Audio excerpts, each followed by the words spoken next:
इथेच बसताय इथेच बसताय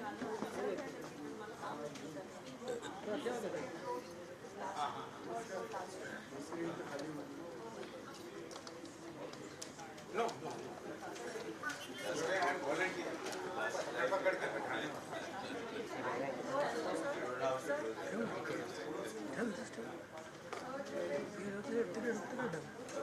लॅपटॉप तुला घेऊन सगळं सेटअप लावलं ना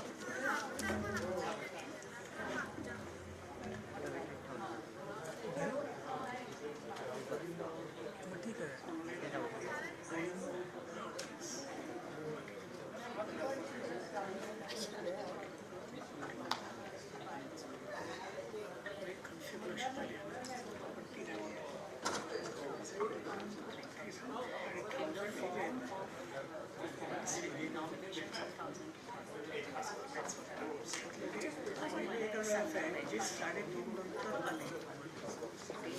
या 2 दिवस मला जरा जास्त त्रास देतो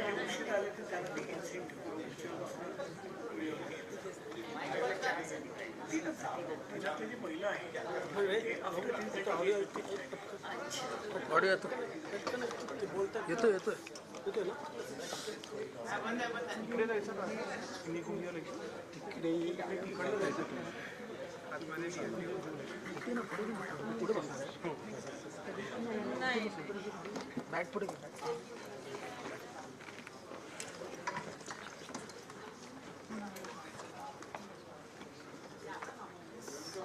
बस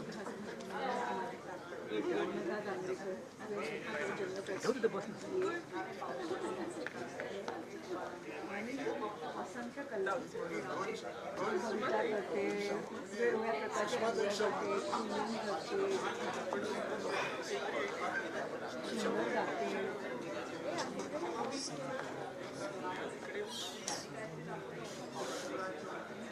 मिलिंद बाहेरच भेटला कळलं ताई आले ते नाही आले बाबी नाही आले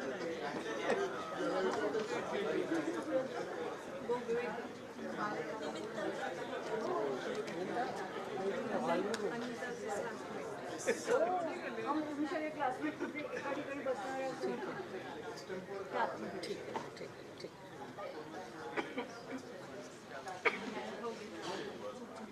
हाँ हाँ नहीं नहीं उसमें बढ़िया अरे हाँ ठीक है कुछ है तो अनीश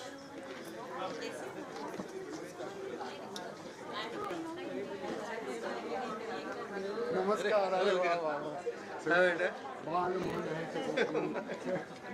बालमोड आणि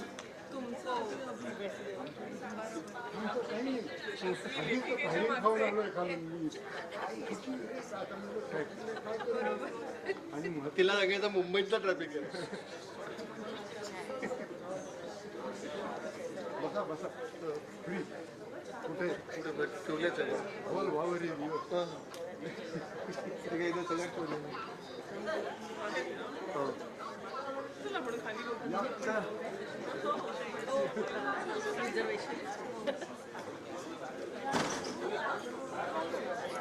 मी आले भेटून आम्ही भेटले बोलले फोटो तिच्याबरोबर तो पण झाला तिने काढला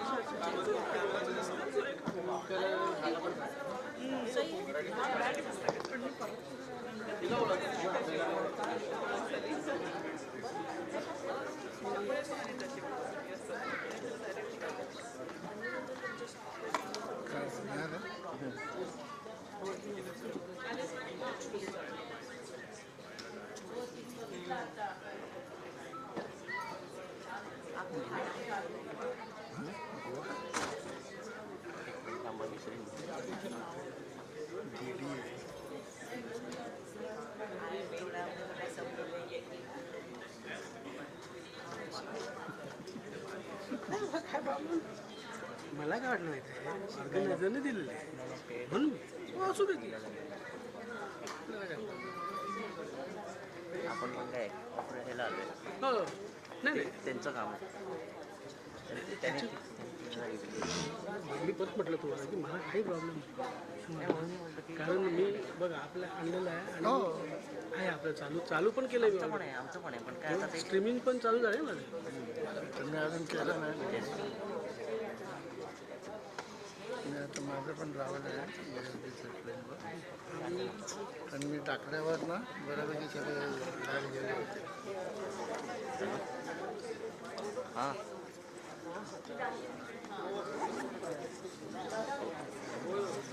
कॅमेऱ्यात आहे का कार्ड काढलास कॅमेऱ्यातलं कार्ड काढलंस ना सगळं चेक झालं का? हो हो कुठे ठेवलंस मी येतो माझं झालं ना काम. कुठलं त्याच्यातलं झालं आज वेळे पण आहे ना संदीप मग तेच सांगतो ना तुला नाही इकडं ठेवायचं असतं कार्ड खाली एक कप्पा आहे बायकोच्या हातात द्यायचं 3 म्हणला तर मी 3ही चेक करू हां कॉमन सेन्स आहे ना ते. अरे हो पण मग त्या 3 मध्ये मिक्स नाही करायला आता 5-6 कार्ड असतील तर मग तू त्याच्यात ठेवशील मग मी शोधत बसत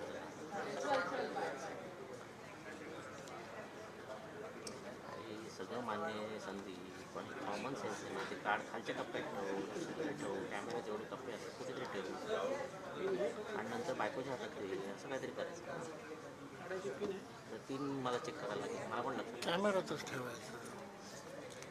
ठीक आहे चल झालं ना बाकी सगळं दिलंस ना घरी ठीक आहे चल.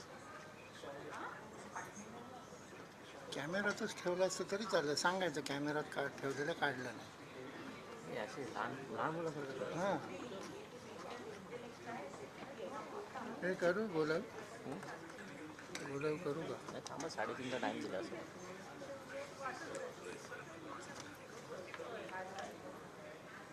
हॅलो हॅलो हॅलो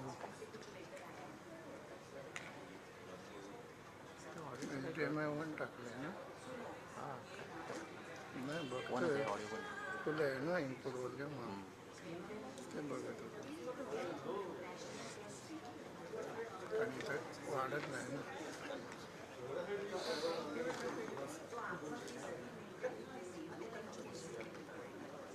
जरा जरा खुर्ची काढली हा खाली पाडायला तू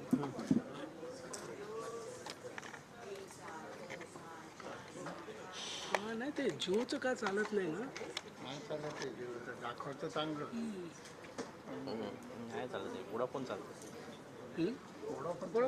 वडापणच टाकतो वोडाफोन तगडं चालतंय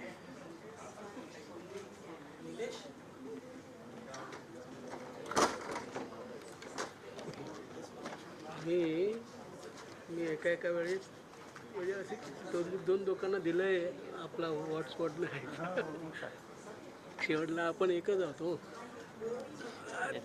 नाही त्याच्याबद्दल अहो मी पैसे भरून सुद्धा दिले आता आपलं काहीच नाही बरं आपण तो तर प्रश्न नाही आपण मी तर एक्सपोजिंग काम त्यांचं आहे ते ठरवतील द्यायचं की नाही द्यायचं पण आपण त्याच्यावर उज्जत पण घालत नाही काही पडेल काय तुझं साऊंड सेटिंग करायची नाही सायमल्टेनियस रेकॉर्डिंग करतो त्यांचं कार्ड दिलं आहे माझ्या पण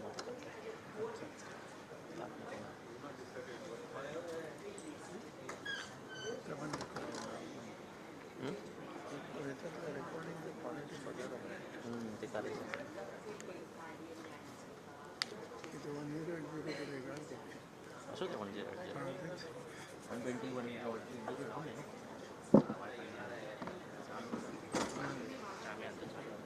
वायरवर पडेल.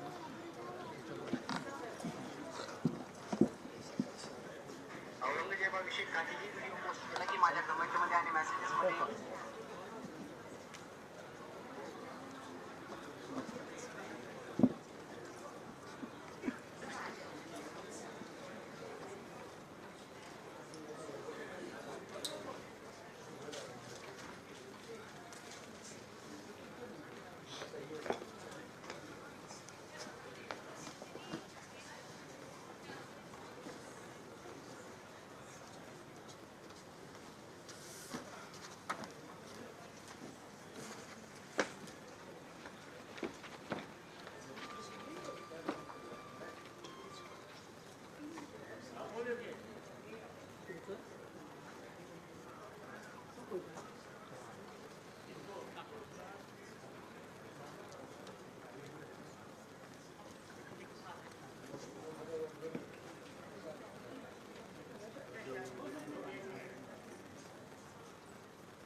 आता पावरमध्ये टाकतो हां ते लॅपटॉपचं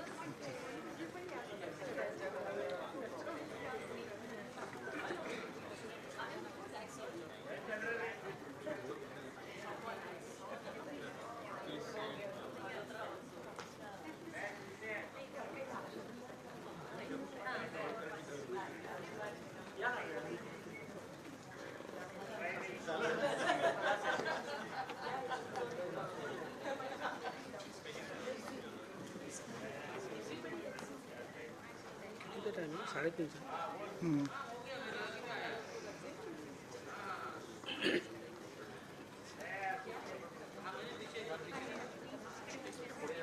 जाताना दोन्ही एकच साईडला ऑडिओ जातो त्याच्यात जाताना नाही दोन्ही जाणार ना स्पीडला जाणार नाही का ऑडिओचं सेटिंग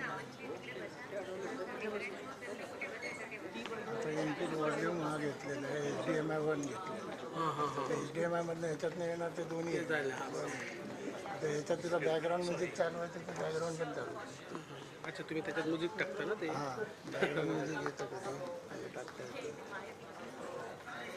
इथं हे पण देता येतं लोगो लोगो पाहिजे ते लोगो पण टाकता येतं स्क्रोलिंग आहे स्क्रोलिंग पण टाकता येतं हां स्कोर बोर्ड पण आहे काय चांगलं ते चांगलं आहे ते आता पण 25,000 आहे वर्षाला काय वर्षाचा बॉन्डिंगची तो जास्त घेतो हां त्याने ते मोनोपॉली केली नहीं एक छोटा सा हेल्प चाहिए था इसके लिए फ़ोन कर रहा था नहीं ठीक है हो गया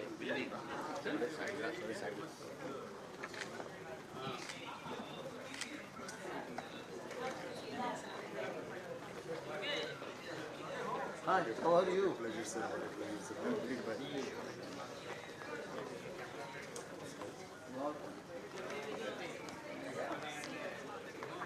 ह्याची किती आहे किंमत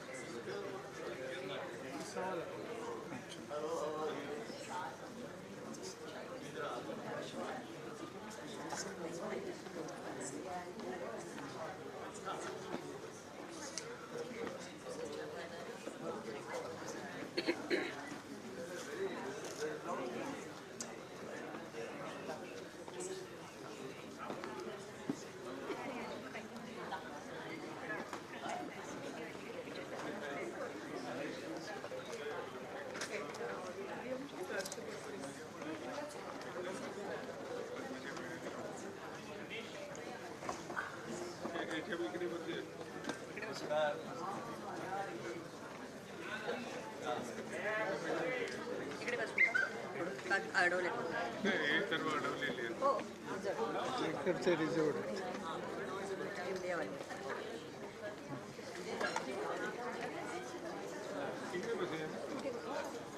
हो चालेल शुभदा तू पुढे बसणार आहेस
मला ना याचा मला फोन करायचा कुठला नंबर जिओचा कस्टमर माझं ना हे मारलेलं आहे काय रिचार्ज मारलेलं आहे पण चालतच नाही त्याला व्हॅलिडिटी पण जिओचं कस्टमर जिओचा कस्टमर तुम्ही घेऊन सगळं डिटेल माझ्याकडे माझा ठेवतो मी काय काय काय काय नाही तो जिओचा ॲप आहे त्याच्यात कळेल ना काहीतरी असेल तर. पहिले टाकलं ओपन केलं की वाईट बॅलन्स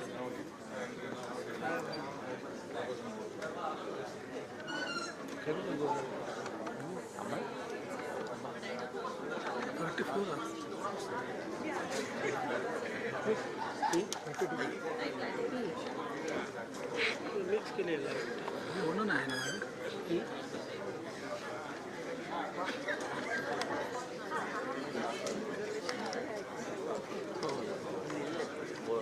चेअरवर लिहिलेलं आहे ते रिझर्वेशन मला ते यार होतं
ऑन केला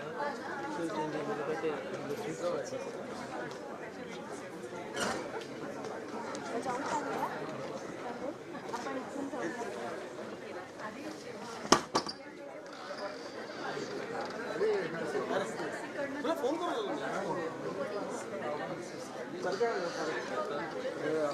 अरे बोल काय म्हणतो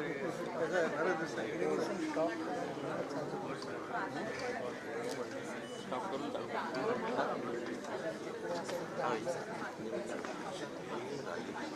दोनच पकडले आपण दोनच पकडले दोनच नेटवर्क स्ट्रॉंग आहेत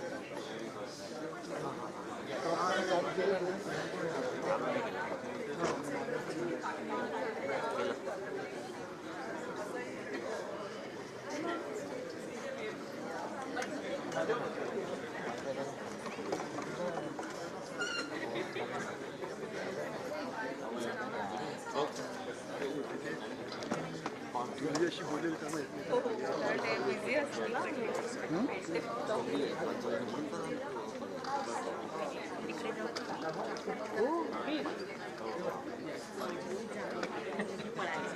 पण तुम्हाला त्रास झाला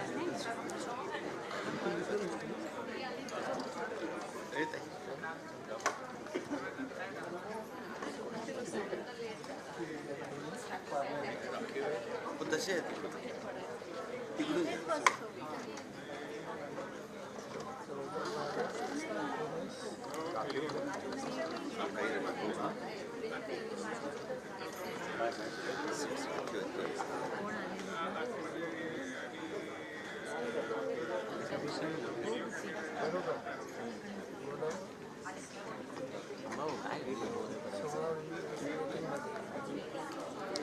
काय काय दाखवायचं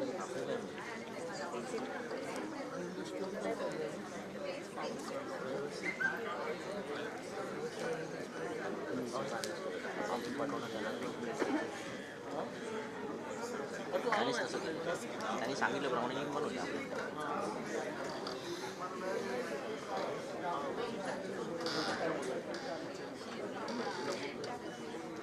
लॅपटॉप मांडीवर घेऊन बसायचं भरेल सगळं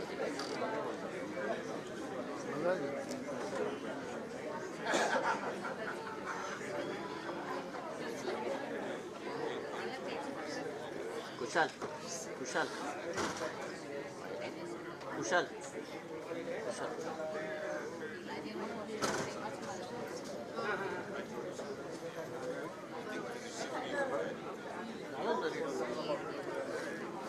दोन वाजले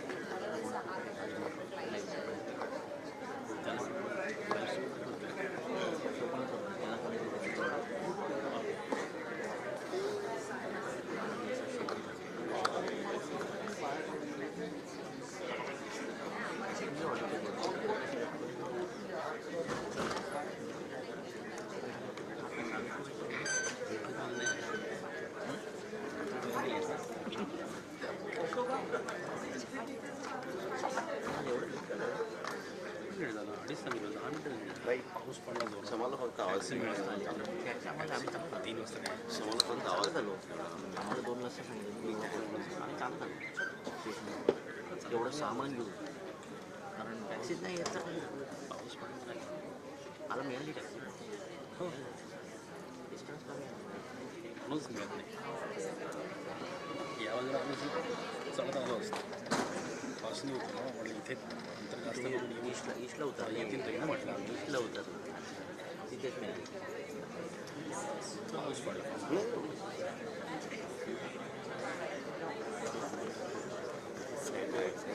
मी पण आलो खास नाही पण वेस्टला आलो आम्ही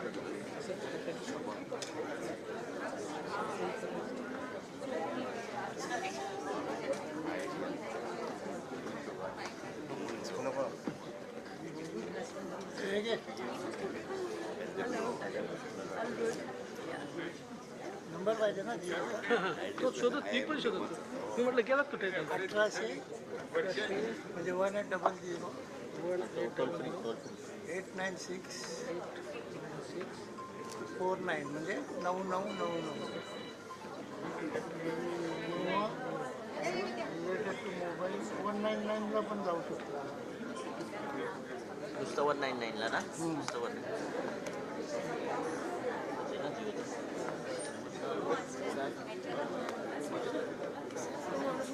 जिओ फायबरचा पहिला सांगितलं तर जिओ फायबर आहे 199ला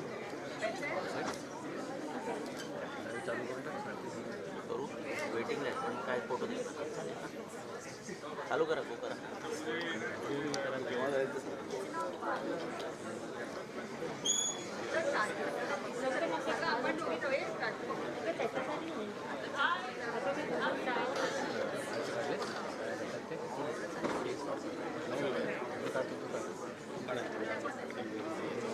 आता पकड एअरटेल पकडल्या फुल पकडल्या हा एअरटेल काय पकडलं वायफाय नाही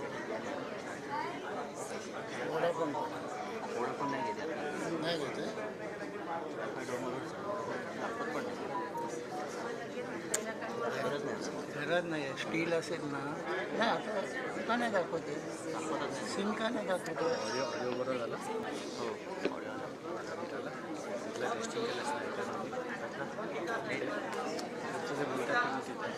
हे आता इथले बसणाऱ्यांचं टेस्टिंगच नाही इथलं ते बसणारे कोणी बोलणारच नाही बोलणार बोलतील पोडियम एकच माहिती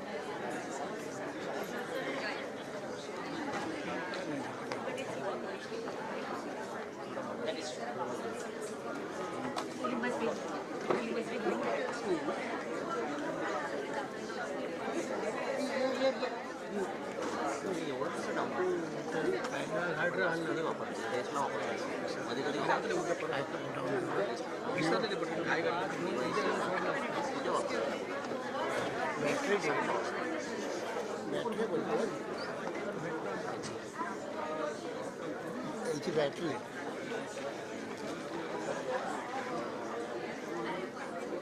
रेसला ना हा. नंतर मी एकदा काहीतरी टेस्टिंग करायला खोललं होतं तेव्हा वापरलं आता काय चार्जिंग घेत नाही काय स्लो होतं ना काय हे टेस्ट करायचं होतं.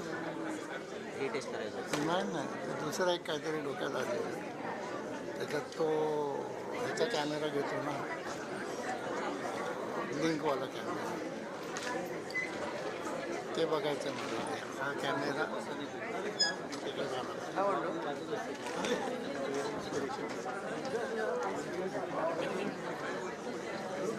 चार्ज करून ठेवायचं हां, चार्ज करून ठेवायचं. कधी कधी ना पॉवर मिळेपर्यंत वेळ जाणार असेल आणि तोपर्यंत चालवायचं असेल तर वाटतं मी पॉवर बँक पण घेऊन आलो.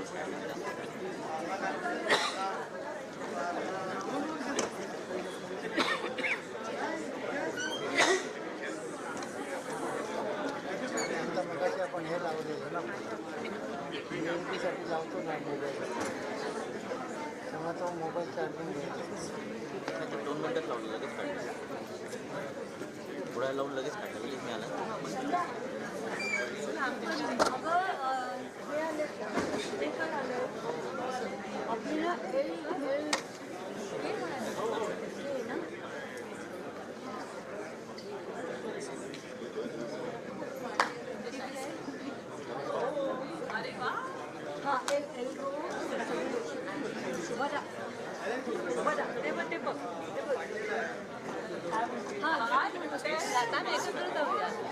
I didn't expect you to be here.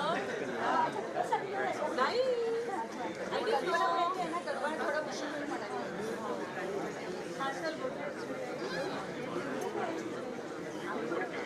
अरे म्हणजे मी त्याच्यावर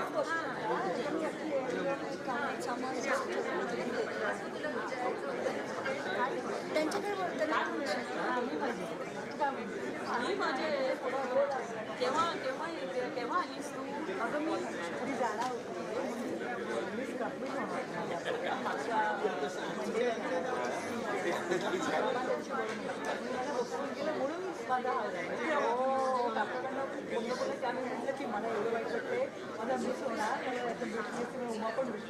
पल्लवी सुद्धा आहे, पल्लवीची दोन्ही मुलं सुद्धा आहे.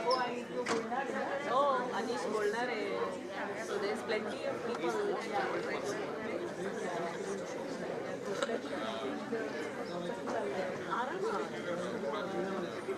मध्ये गेले आणि आता पण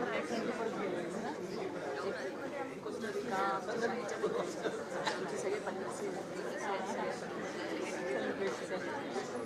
आणि आता तर रामा आणि समर ना मुलांचं हॉलिडेज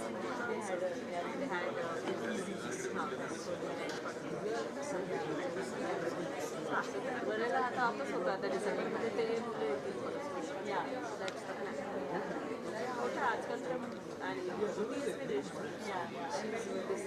ओ ह्या बरोबर बरोबर कॉन्फिडेंट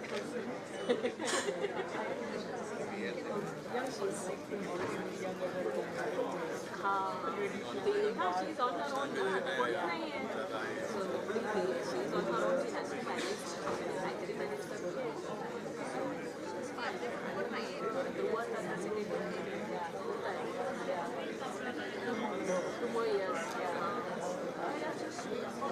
एमटी नेशनल तो हमारा आधा तो चांस मिला तो बाकी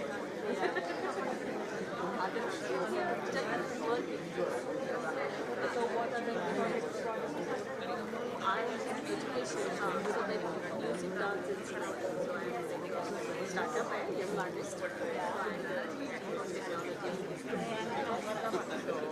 We are into events like we have 7 YouTube channels. We have all the 7 art forms here. We have a world program, one week live program. We have lots of like 7 schools, thousands of broadcast. Online students. Online only. Everything is online. We have also online e-learning. Mobile, online e-learning, and then मला photo send झाला. आणि classical आहे, contemporary आपले कथक आहे, western vocal आहे, Indian keyboard,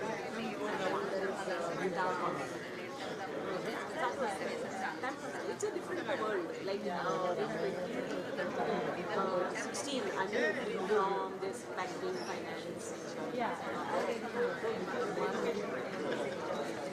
I was doing this regularly. In 19 more हो गया, it was not going anywhere. Maybe I should have waited. COVID में तो काफी लोगों को काफी गया. I just decided to give up, close down, and I joined my friend. That's going well. This is 2019.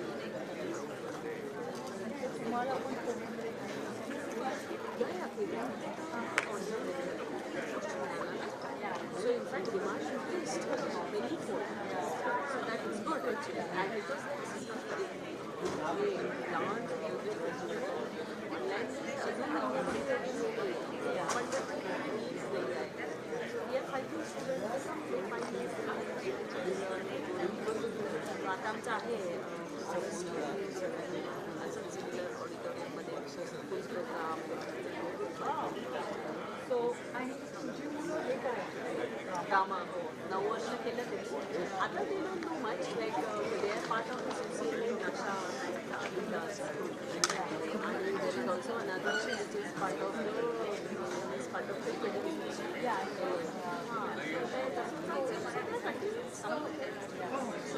some ball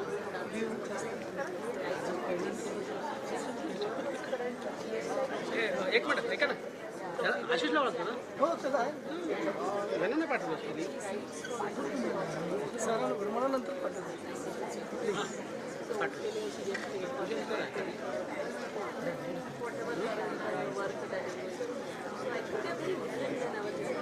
आपण कधी तीन-चार job we were very much one. अजून I can't imagine like 3-4 वर्ष कशी राहू. And they did that work. One is a full illustration job,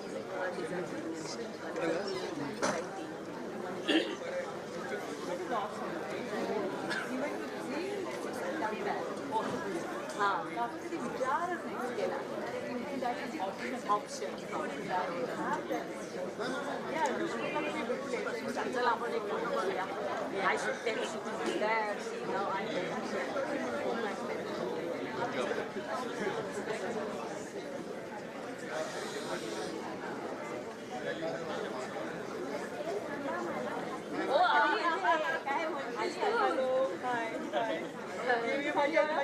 नाही पण मला समजलं माझ्या बोलणार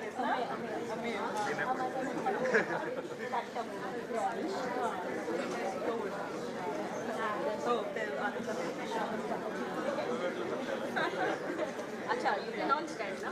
नाही तू पण ये ना आपण तिघांचा एक यांचा काढू आपण.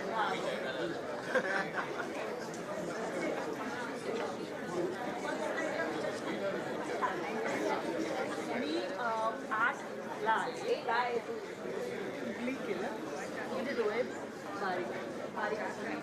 ओ सॉरी थोडं ना आम्ही इथे मध्ये गडबड करू नका. म्हणजे sorry to say that. Okay कारण काय माहिती बघा, त्याला जर धक्का लागला ऑलरेडी स्टुडिंग चालू आहे.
अडगो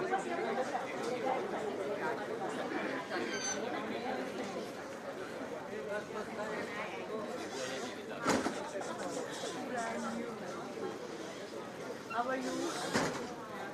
How is everything?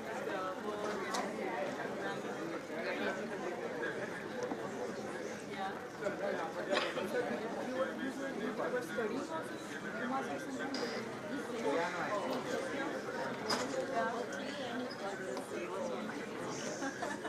That's cool. That's my Congratulations. And that was what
women scientists.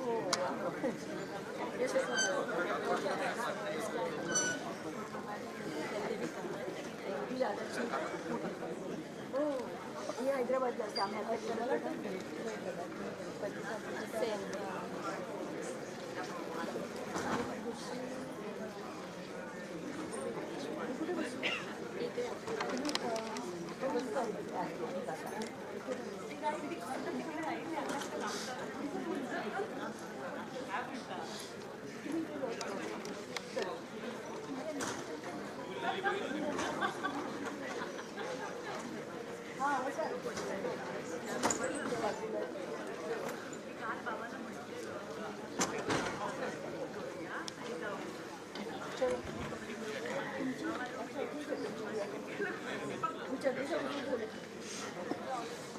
Dignitaries on the dais, our chief guest this evening, Dr. Krishnaswamy Kasturi Rangan, guests of honor, Dr. Hemchandra Pradhan, Professor Suhas Sukhatme, Dr. Anil Kakodkar and Mrs. Suesha Kakodkar, distinguished guests in the audience, ladies and gentlemen, a very good evening to you.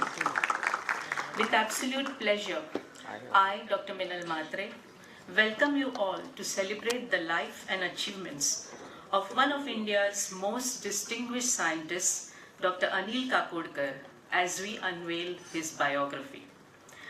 Dr. Anil Kakodkar's journey is an extraordinary one, marked by brilliance, dedication, and groundbreaking contributions to the field of nuclear science and technology. From his humble beginnings in the small town of Khargun to becoming a towering figure in the scientific community, Dr. Kakodkar's story is a testament to the power of perseverance and the pursuit of knowledge. Throughout his illustrious career, Dr. Kakodkar has demonstrated an unwavering commitment to the progress of our nation. Under his leadership, India achieved remarkable milestones. He has played a pivotal role in shaping India's nuclear policy and spearheading the country's nuclear power program. Today, as we celebrate the launch of Dr. Kakodkar's biography titled Dr. Anil Kakodkar, a Man of Mission, we can delve deeper into the life and times of this remarkable individual. Through the pages of this book, we gain insights into the challenges he faced, the triumphs he achieved, and the principles that guided his journey. The compilation discovers the man behind the achievements, a person of immense integrity, humility, and a deep sense of national duty. The author, Mrs. Anita Patil, was a student of Balmon Vidya Mandir, Dadar. When in her 7th grade, one of her teachers, Mrs. Maya Jattar, had remarked in her progress card that someday Anita will become an accomplished writer. Ladies and gentlemen, that day has arrived. Anita wrote Dr. Kakodkar's biography in Marathi, which was published by Manovikas Prakashan in December 2019. It was well appreciated, but some felt that it needed to reach a wider circulation, especially to the generation next. It was therefore translated into English by Miss Gayatri Pagdi, and Mr. Anand Limaye, publisher of Inking Innovations, has made every effort to bring it to its present refined form. Ladies and gentlemen, once again, I welcome you all for joining us in celebrating the book release of Dr. Anil Kakodkar's biography in English. Thank you. I now invite Mr. Anand Limaye to welcome the guests and say a few words.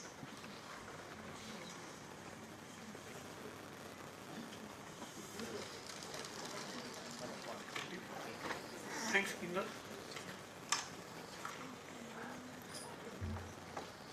Inking Innovations warmly welcomes dignitaries on the dais, Dr. Krishnaswamy Kasturirangan, Dr. Anil Kakodkar, Mrs. Kakodkar, Professor Suhas Sukhatme, Dr. Hemchandra Pradhan, author of the book, Mrs. Anita Patil, and all the respected dignitaries present, and the enthusiastic audience.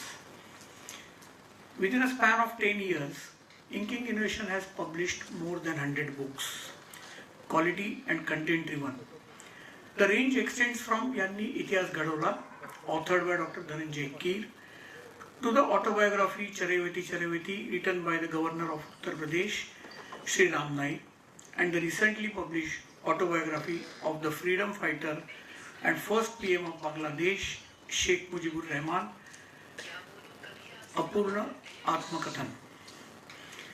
Apart from these books in Marathi language, we have also published the original Marathi books translated into English language of stalwarts like Dr. Arun Tikekar, a reputed surgeon of Mumbai, Dr. Premananda Ramani, Dr. H.V. Sardesai of Pune, and now on 4th July, Marathi translation of original Gujarati book Setu Bandha, authored by none other than the Honorable Prime Minister Shri Narendra Modi, will be released by Param Pujya Sar Sangachalak Dr. Mohan Rao Bhagwat.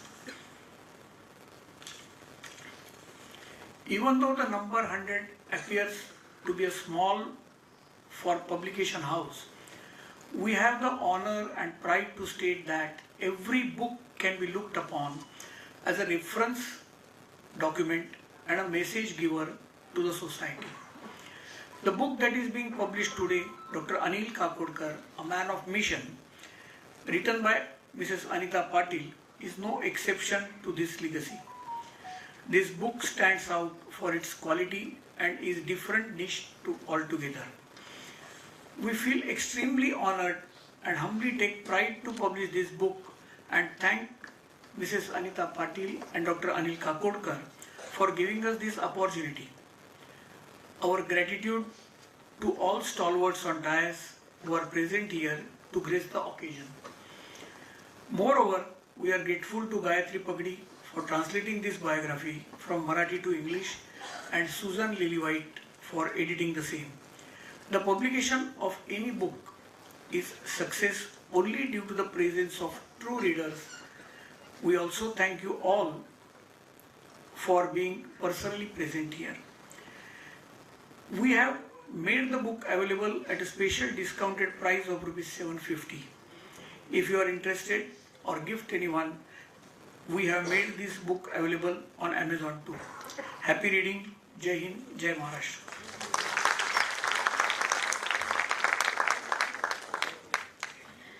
Thank you, Mr. Limaye. We have with us today Shri Vikram Apte, who was ex-executive engineer in MSEB and cousin brother of Mr. Limaye. Mr. Apte's mother, Mrs. Kamlatai Apte, was a famous social worker and freedom fighter. She and Dr. Kakodkar's mother had studied together at Mailashram in Wardha. At the time when Shri Apte was born, Mahatma Gandhi was visiting the ashram where Kamlatai worked, and it is Bapuji who has named him Vikram. At present, he is a consultant to Tata Power. I request Shri Apte to please come to the dais and to felicitate the dignitaries.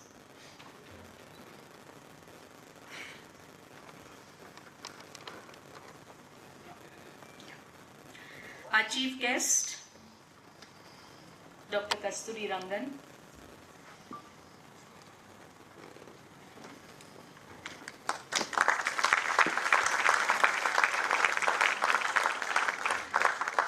Guest of honor, Dr. Hemchandra Pradhan.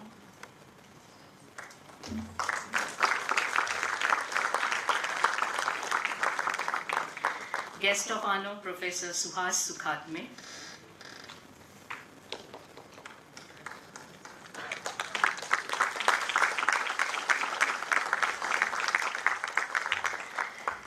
Dr. Anil Kakodkar.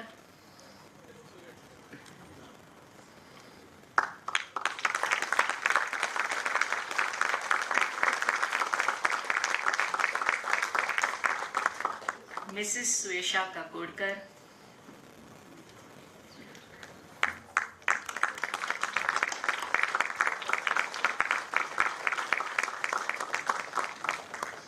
Mrs. Anita Patil.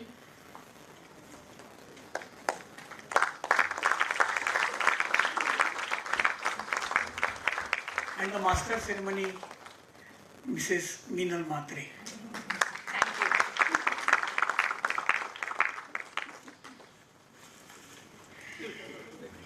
Thank you.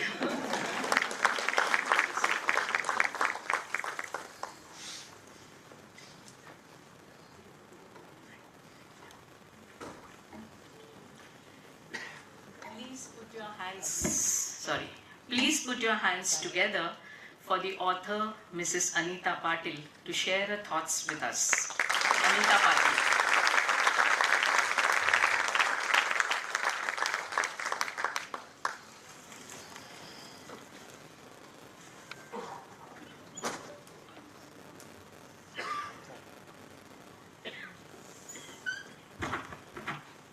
Good evening. Before I begin, I wish all the doctors a very happy Doctor's Day. Today is a Doctor's Day. Dignitaries on the dais, dignitaries in the auditorium, friends, ladies and gentlemen. Today is a very special day in my life. I have been addressed as an author.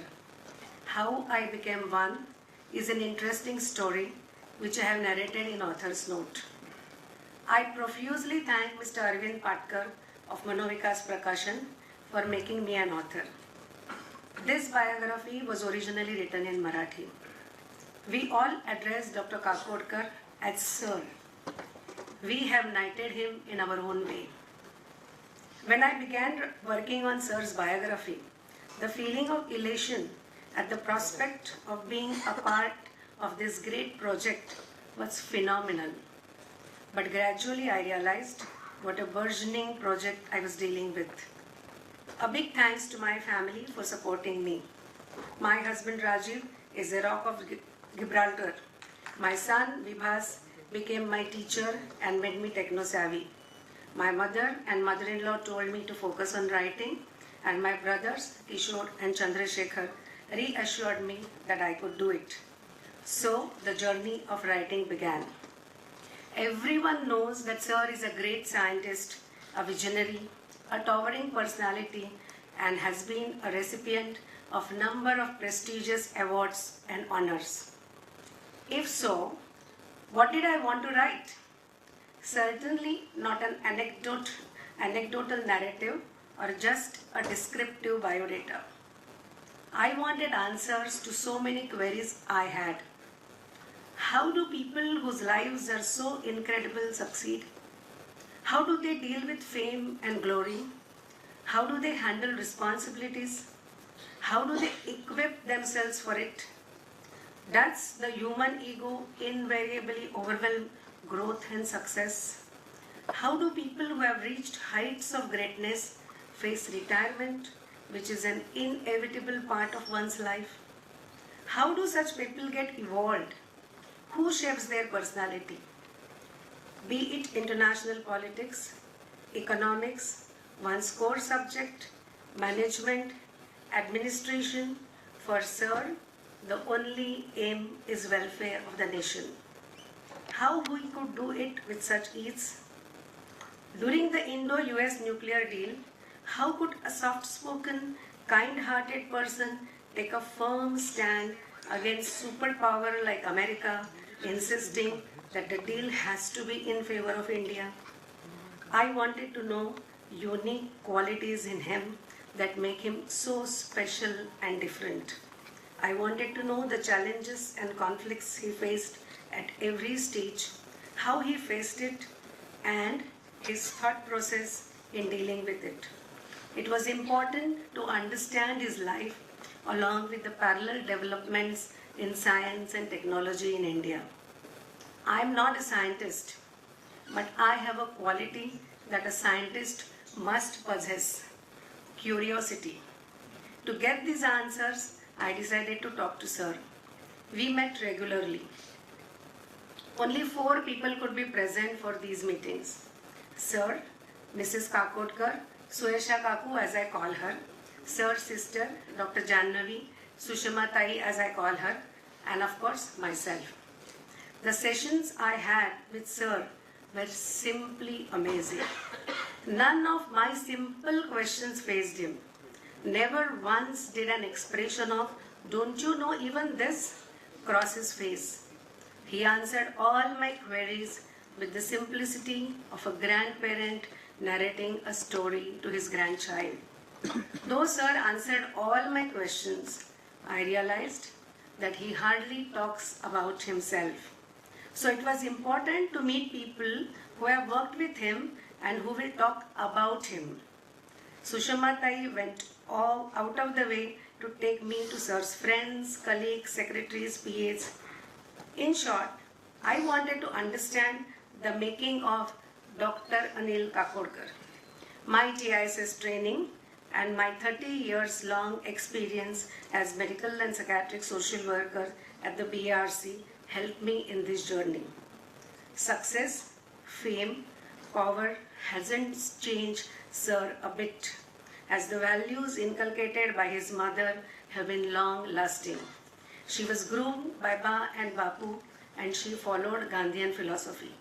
Values like truth, non-violence, and self-reliance instilled in Sir are deep-rooted. Most importantly, he has the percept to redefine these values, so it gives him a feeling of satisfaction after Buddha smiled again. When I began writing the biography, I quietly slipped into the role of a student.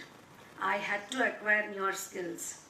I realized the importance of non-formal education, which I received from my scientist father, and the discipline he had inculcated in me.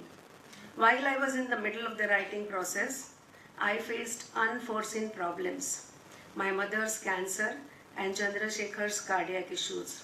I could not work on the biography, but Sir was calm and told me to concentrate on my mom and brother. Sir is a person with great empathy, and that is one reason he is the most loved scientist by people at various levels. The testimony is the presence of dignitaries on the dais, dignitaries in the audience, and people present here. Dr. Kasturi Rangan, Professor Sukhatme, Dr. Pradhan readily accepted our invitation of this program. I express my gratitude. Dr. Kasturi Rangan has come from Bengaluru only for this book release function. Thank you, sir. The biography in Marathi was edited by my younger brother Chandrasekhar. Sir helped me from narration to corrections. We are lucky that we got the blurb by another towering personality, Master Blaster Sachin Tendulkar, and finally the Surya Koti Samaprabha Drashta Anuyatrik Dr. Anil Kakodkar was published in December 2019. Fortunately, it was appreciated by readers and many of them felt that it should have a wider readership. Naturally, it had to be translated into English. Gayatri Pagdi, a well-known writer, translator and a friend, has done a great job. Our young artist friend Nilesh Jadhav has drawn apt and beautiful sketches for this biography.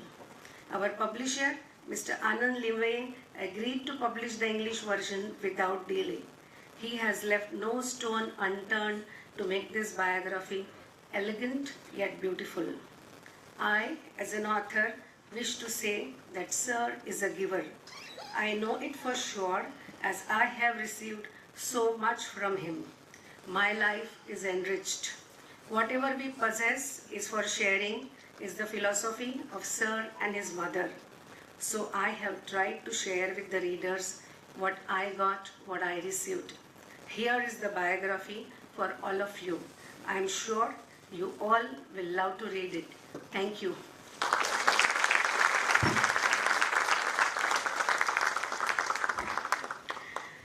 Thank you, Anita, for a very interesting and heartwarming speech.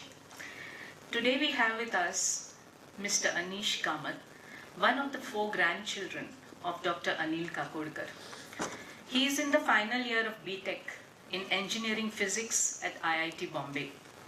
Like his grandfather, he is passionate and curious about basic sciences and its application to technology. He is currently pursuing research in the emerging field of quantum computing and aspires to opt for it for his PhD program. Apart from academics, Anish is also enthusiastic about sports, literature, music, and politics. He is the boys' squash captain and editor for the student media body at IITB. He also pens poetry and plays the piano whenever he has time. Today he is here to enthrall us all as he speaks to us on behalf of his family. Anish Kamath.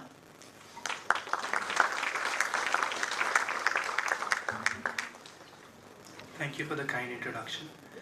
Distinguished guests and respected audience,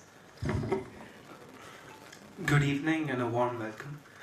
As a student with a passion for research, it is truly humbling to be given such an opportunity to speak a few words in this esteemed company. Where do I even begin? As I stand before you today, I find myself facing a very difficult task. I have to describe a man whose behavior will not show the many laurels that he has earned. I am honored to share with all of you a glimpse of the unique privilege that I have to know the person behind the persona.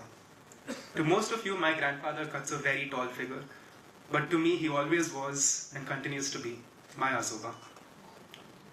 I misspoke earlier when I claimed to fully know him. I know but a small fraction of the multifaceted person he is. There are several guests of very high distinction who will speak about Dr. Anil Kakodkar tonight. While what I have to say might pale in comparison, I hope it makes up for it in authenticity.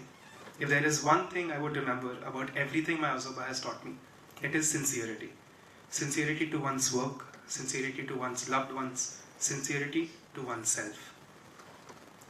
As a child, I know Azoba was terribly important because simple leisure activities like going to the movies became a spectacle with his armed security all around us. His frequent travels added to the mystery around him, and the stories that my mother would tell me about the delicious chocolate powder that he would get from Europe would fill my imagination. I fondly remember his multiple accounts of his adventures to Russia and other European countries. It was only in middle school that I realized he worked in nuclear energy. I did not know what nuclear energy was, and that curiosity ignited a passion for learning about this subject. I started reading about nuclear reactors, India's nuclear program. I made class presentations on the Chernobyl and Fukushima tragedies. I made ambitious roadmaps towards a nuclear fusion-powered future. Little did I know how well I was being taught by his example. My Azoba is a mild-mannered, soft-spoken, well-read, doting grandfather with a warm smile.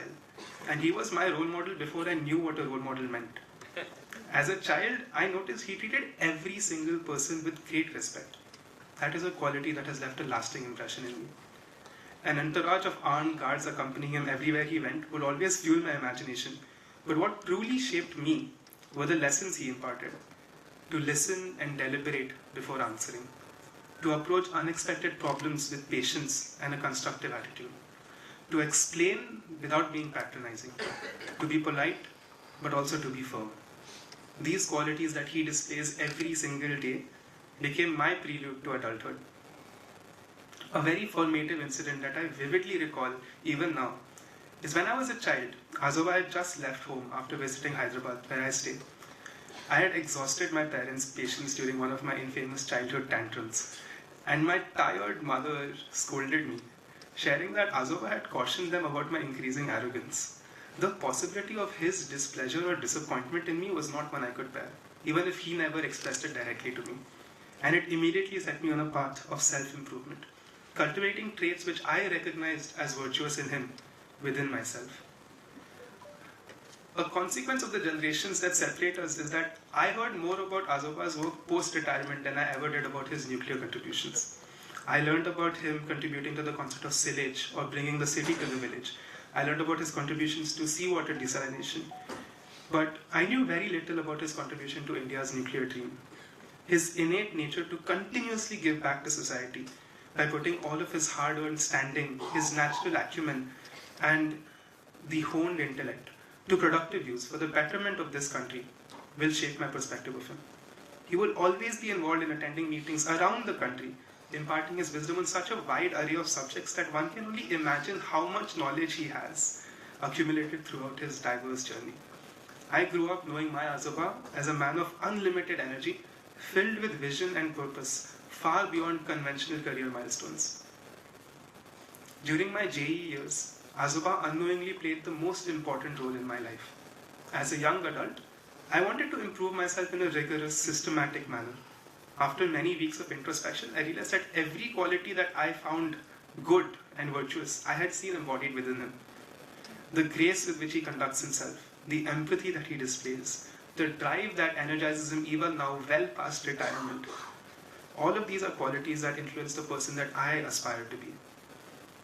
And despite the easy comparisons and the frequent statements about me following in his footsteps, Azoba was the first to encourage me to find my own path.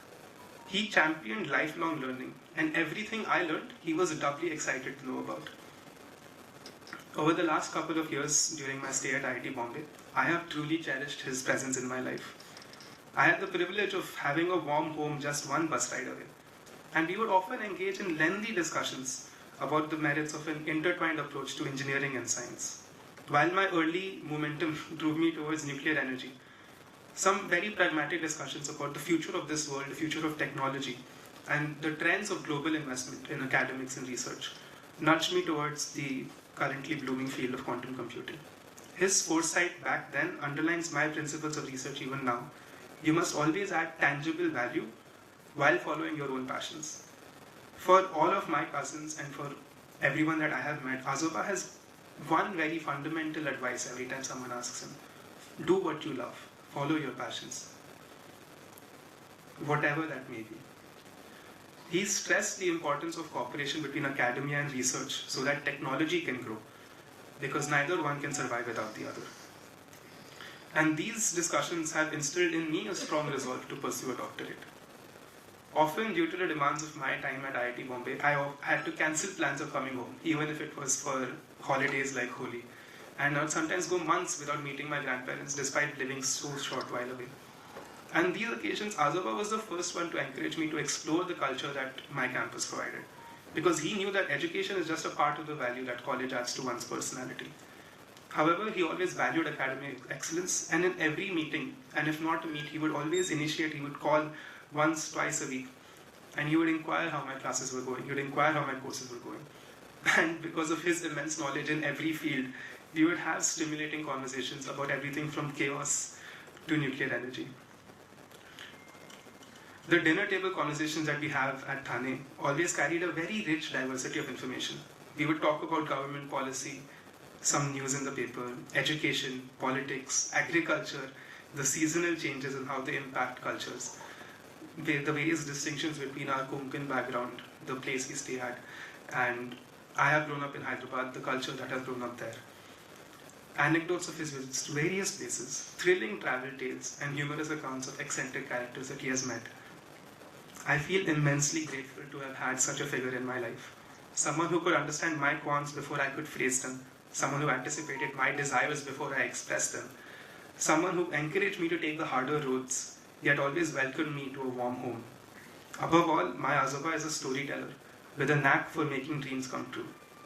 In conclusion, I stand here today with a heart full of gratitude and love for my Azoba. His influence on my life has been immeasurable, shaping the person I have become and inspiring me to reach for the stars.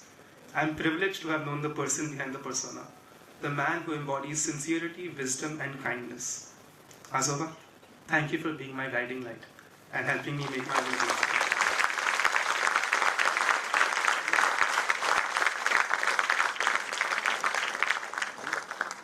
Thank you, Anish. We know Dr. Kakodkar as in a different perspective. It was very heartwarming and very nice to listen to Anish's version of his Azoba. I consider it my privilege to welcome Dr. Anil Kakodkar, mechanical engineer from BJTI, ex-director Baba Atomic Research Center. He served as chairman, Atomic Energy Commission of India, and as secretary to Government of India. Dr. Kakodkar played a key role in the design and construction of the indigenously built Dhruva reactor at BRC. He is one of the few scientists associated with India's peaceful nuclear tests in 1974 and 1998. He has over 250 scientific publications. He is the recipient of Government of India's highest civilian awards, Padma Shri, Padma Bhushan and Padma Vibhushan. I request Dr. Kakodkar to kindly deliver his address. Dr. Kakodkar.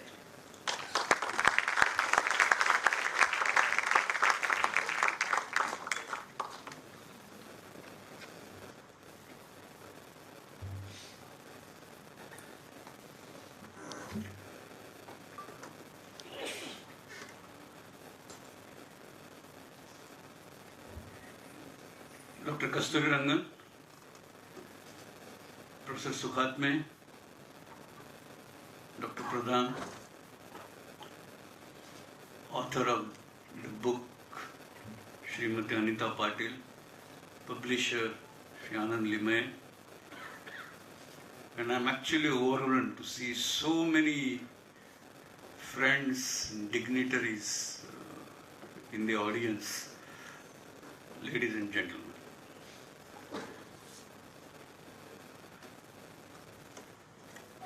Well, I think I shouldn't forget Anish. Where is he?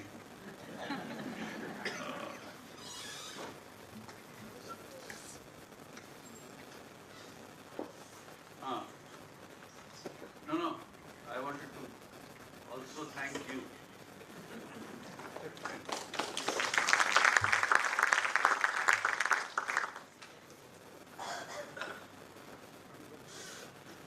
Let me begin by thanking Srimati Anita Patil and Shri Anand Limaye for the book, and also thanking them for organizing this function.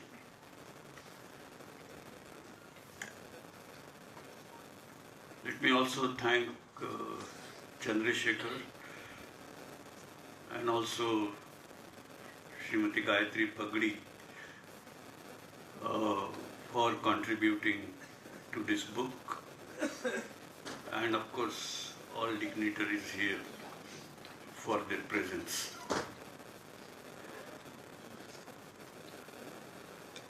I have been fortunate enough to be a subject matter of a few biographies.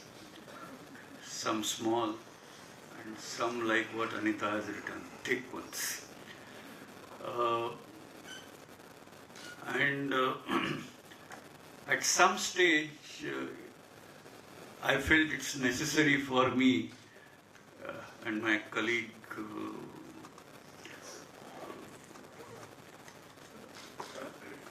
is here to sort of push me into writing an autobiography. And so we wrote an autobiography. So I have, sometimes one wonders, I'm seeing Deshpande here. I think he was the first one to write my biography, if I remember right. And Suresh, he one day walked into my office and said, why have you not written your autobiography? And then he actually pushed me into, he says, I'm coming with a tape recorder and you give me 1 hour on some specified days, and that's what led to the fire and fury. Now, but I noticed there is a distinct difference. The drive behind writing that autobiography was a narration of events which I felt I must explain as my own accountability measure. Whereas this biography, all biographies, but particularly we're talking about the biography which was written by Anita, is about people. And there is a big difference between when you write something about events and something about people. And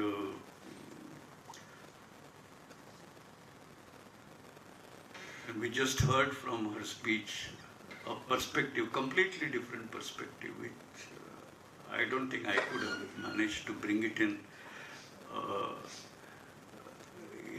the narration in an autobiography that we two wrote. Now,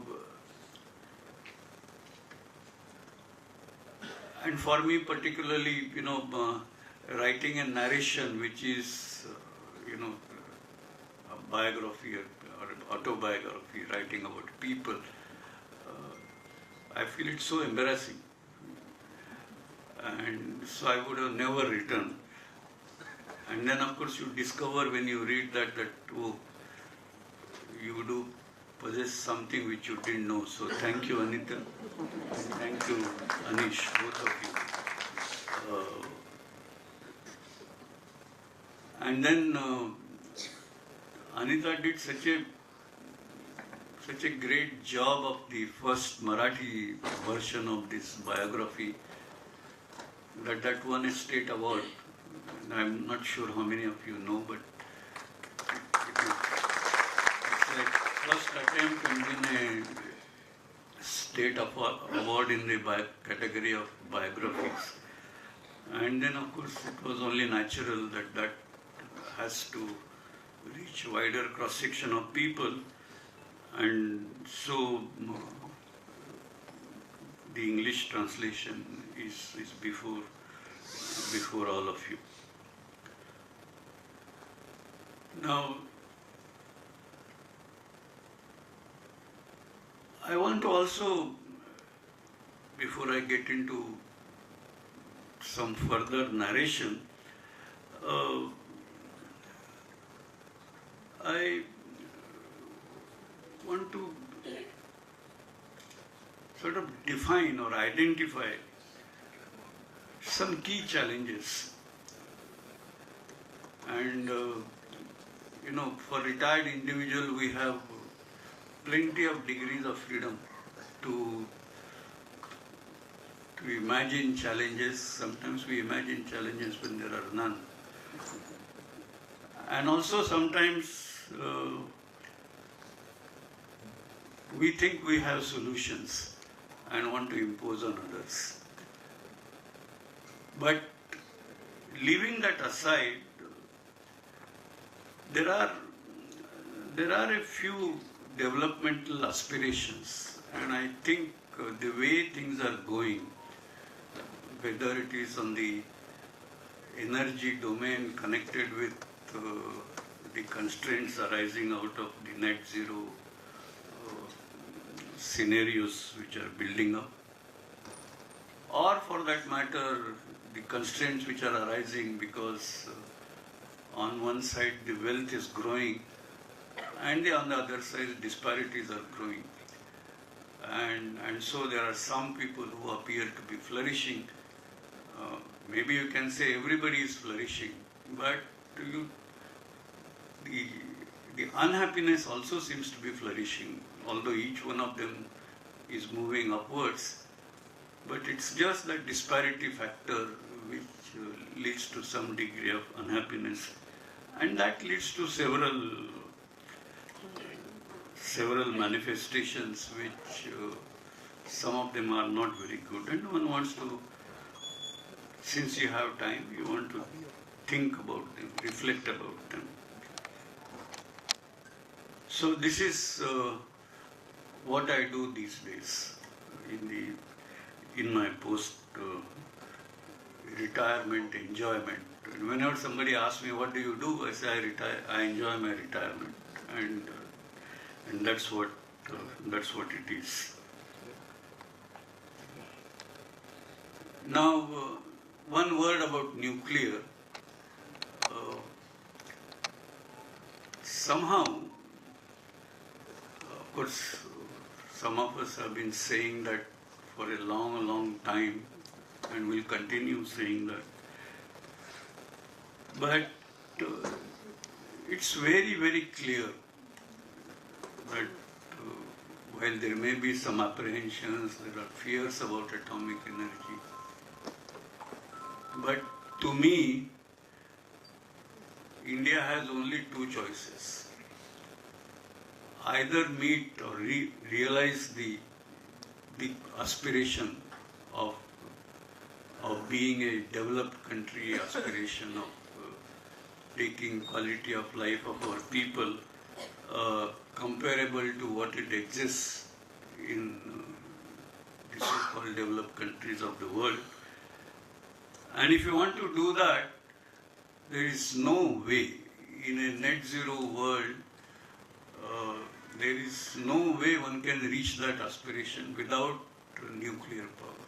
In fact, there is a lot of talk. We are all very happy that we are talking about renewable energy, solar, wind, green energy.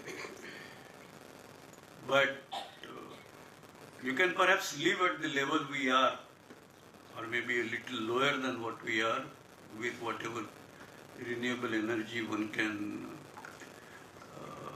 generate on Indian landmass.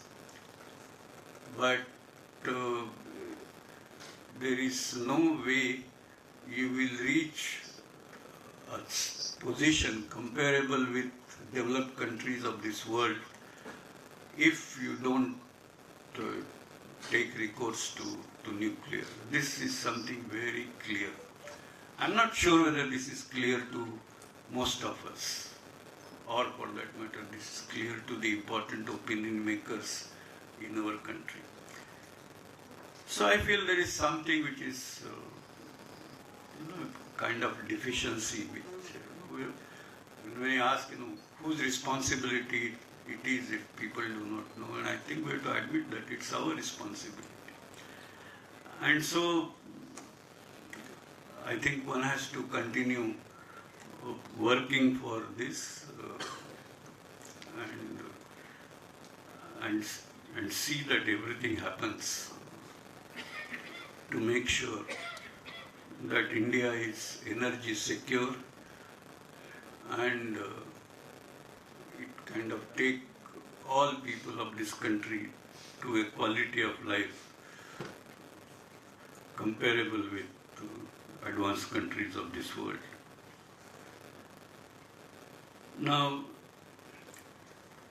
one good thing in that context is that today we have this large number of reactors which have been approved by the government and that under construction simultaneously. And only yesterday, the third unit of Kakodkar Atomic Power Station, which it has been connected to the grid for some time, but you must demonstrate full power performance, you must demonstrate stable performance before you declare it commercial, and that was declared yesterday. And this is a forerunner of something like 16 similar units which have already been approved. So, that makes you happy that in spite of all the constraints that one sees, I think after all, nuclear share would certainly increase from where it is now. So that much on energy. Other important thing is education.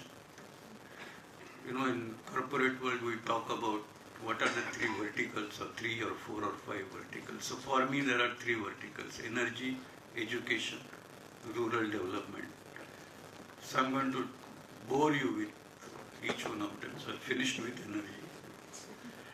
Talking about rural or talking about education, I think again here we have a very similar challenge, a very similar problem. On one side we have to compete with the best in the world, and a lot of young people who have IITs, we have other very good educational institutions, and of course we know Indians have made an impact in the United States, particularly in Silicon Valley and all. We make us proud. So there is that end. But even after recognizing that, the way the world of new science and new technology is moving forward, sometimes I fear that the gap between the best in the world and the best in India is actually growing. If you look at some of these newer technologies which are emerging, I don't get the comfort that we are bridging that gap. There are individual Indians who have actually are at the forefront, but as a country, I think that gap is actually growing, and I think we need to work on that. There are several aspects, and it's not my intention to sort of spend time and articulate them here. But the important thing is, some fundamental issues you need to ask. Why is it that none of Indian institutions, and Dr. Kasturi Rangan is here, so I shouldn't really venture too much about talking in education, but one should ask a question: why is it that none of Indian institutions come within, say, top 50 or even top 100? When we have such large number of universities, we have such long and very rich knowledge tradition, why is it that we are not able to do that? And this question I think we must answer, we must find answer to. And I'm certain the new education policy, which has been kind of brought up under the leadership of Dr. Kasturi Rangan, will make a big contribution in that context. But that is something that we need to worry about. And in this context, I was mighty happy when a few days back, IIT Bombay found that they have they've broken the 150 barrier, at least in the QS ranking. These rankings vary, and depending on the ranking, it may be very high, very low, whatever. but it did breach the 150 barrier.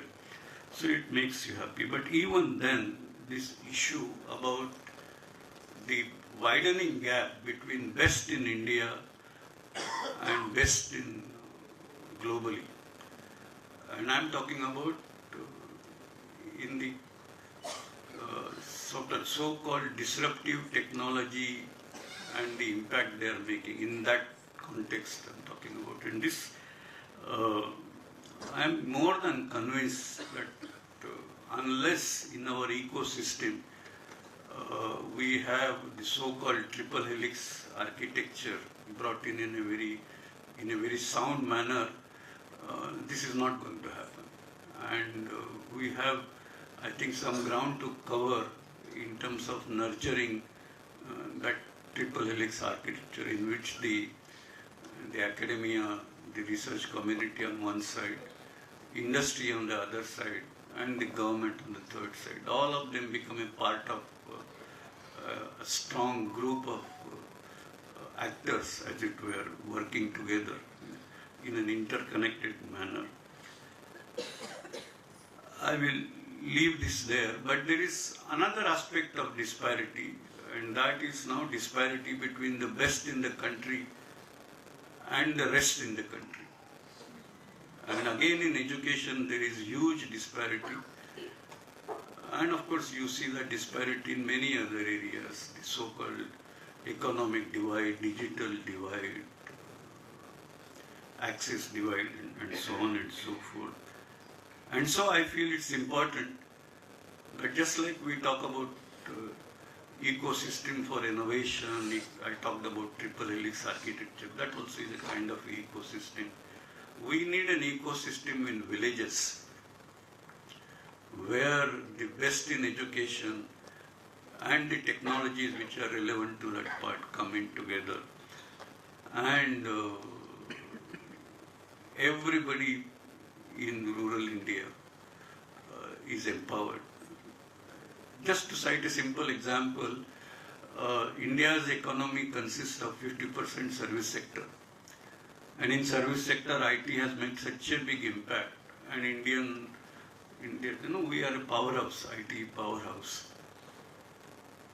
Clearly, I think more than 50% youth are in rural areas. So the India's prowess in IT is essentially urban youth. Why can't we multiply that? And it can, if every rural youth is equally capable, in fact, it will be double. And if that is 50% of India's economy will become double. So it's just that infrastructure, it's just that ecosystem. So, after doing science and technology the whole of my life, I have reached a conclusion that what India needs is actually a cultural revolution. Because, how we interact with each other, how we build teams, how do we respect each other, and so on and so forth. And so that is the important thing for me.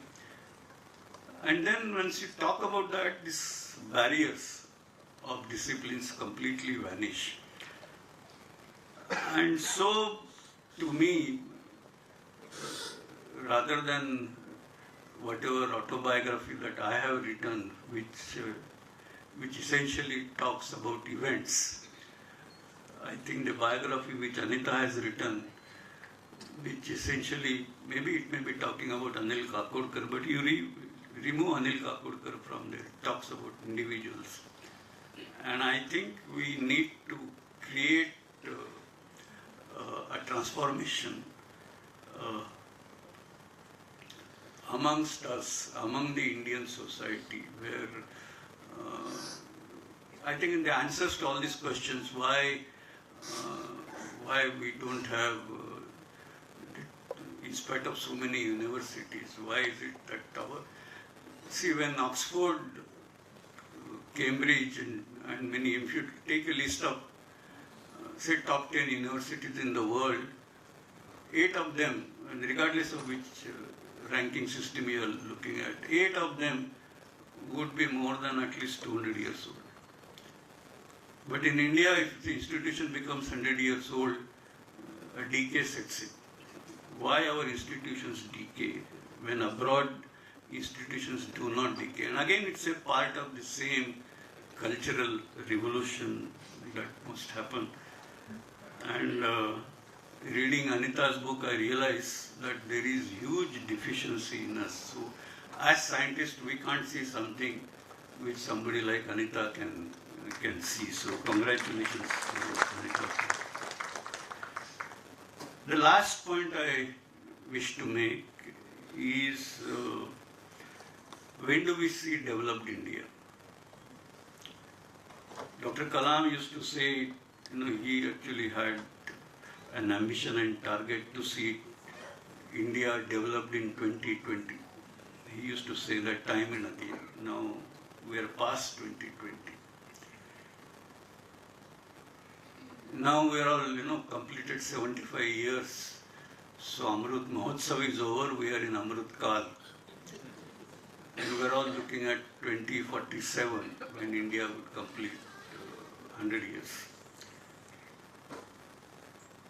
So can we resolve that by that time when India is 100 years, India will be among the developed nations of the world? Now what do you mean by developed nation? To me, the Human Development Index or quality of life of our people should be comparable with those advanced countries. And I think everybody would agree that's a normal, legitimate expectation. But if that has to happen, then of course we need to empower everybody through education and the prosperity, economic prosperity. But more important than that, human wellness and security. And unless, you have that Maslow's pyramid, identity, prosperity, security as the three pillars. So this is the same three pillars stated differently: economic prosperity, human wellness and security. Now economic prosperity, I would say per capita income of an average Indian should be comparable with per capita income of an average person living in a developed country. Now that level of per capita income and multiply that with the population that we have, then I think India's economy would need to be a few times, if not several times larger than the biggest economy of this world. So when we say we will reach this many trillion, that many trillion, it is important, it's on that road, so direction is right. But we are not going to be the developed nation of the world by just keeping that target. The target has to be per capita income. And to achieve that between now and, of course, there is time, 25 years or 1 or 2 years have gone, but still,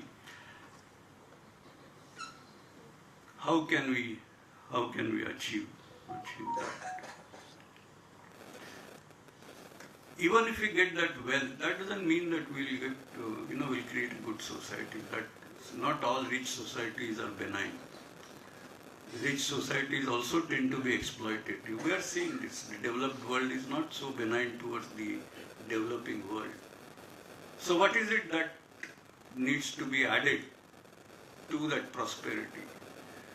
And that is another thing that we need to inculcate. We don't have to think, because I think Indian culture, Indian history tells us enough about it. It's supposed to be a part of our genes, for that matter. But I do hope that we will move on that direction, and that's where the value system becomes very important. We are a part of animal kingdom. So all of us have some animal in us. The question is whether the human values will take the upper hand or the animal instincts in us will take the upper hand. And that's where the issue of the broader human wellness comes in the picture. And same thing is true with security, because you can't be at peace unless, if you feel threatened, then whether you have, everything else becomes secondary and you want to secure yourself. And again there, I think on one side your values help you, but other side you need to be empowered. And that's where technology comes in, both in terms of external security as well as in terms of internal security. And again, so we must be a part of the leading nations of the world. But if we are not, then our security will be always threatened. So I think we need to pay attention to these areas. So friends, even after one is retired, there is plenty of things to do. At least I find that whether to cope up with these kind of ambitions within this limited time appears quite tough. But I think India is a country of people who, when they are tasked, when they are challenged, they always rise to this occasion and deliver. And I think we can also deliver. So, on this occasion, when the biography is being unveiled, I thought it is good to narrate about some results. And I, for one, have made that resolve, and I will continue to do so. All of you together also could think of doing similar things. You can make your own resolves around these issues. And I think we would see India in that league of developed nation sooner than later. So Anita, thank you very much for this book, both the Marathi version as well as the English version. And I do wish that just as the Marathi version did get an award, look forward to a similar award coming to you for the English version. Thank you very much.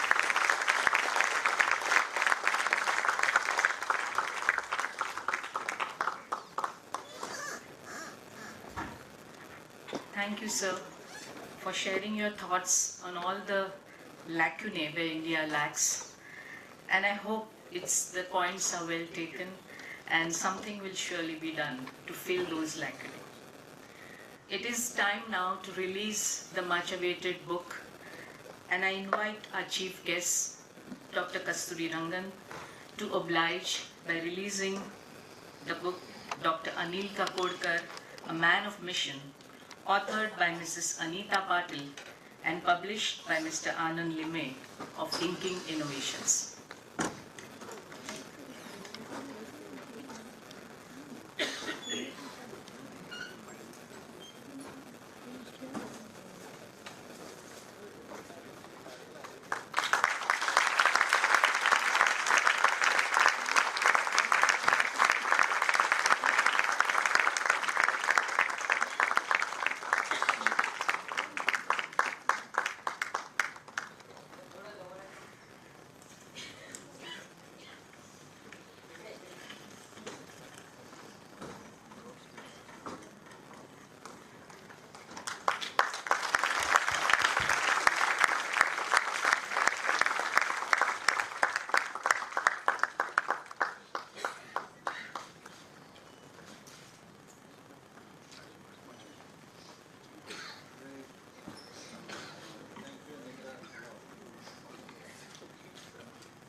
It is with immense pleasure to welcome Dr. Hemchandra Pradhan, ex-director of Homi Bhabha Center for Science Education, TIFR. His doctorate in physics is from MIT, USA, and he has postdoctoral research experience in various leading US universities. But his passion for teaching compelled him to return to India to teach at University of Mumbai till he joined HBCSE in 1988. He has tutored the 29th International Physics Olympiad held in Iceland in 1998. He is associated with several national and state level organizations and was the president of Indian Association of Physics Teachers until 2019. He was invited to preside over the 54th All India Science Convention organized by Maharashtra Academy of Sciences in January 2020. He is the recipient of the Jeevan Gaurav Puraskar 2018 and the Gora Gaurav Puraskar for lifetime achievement in the field of science in 2022. He has several research publications, authored many books and popular science articles. Dr. Pradhan.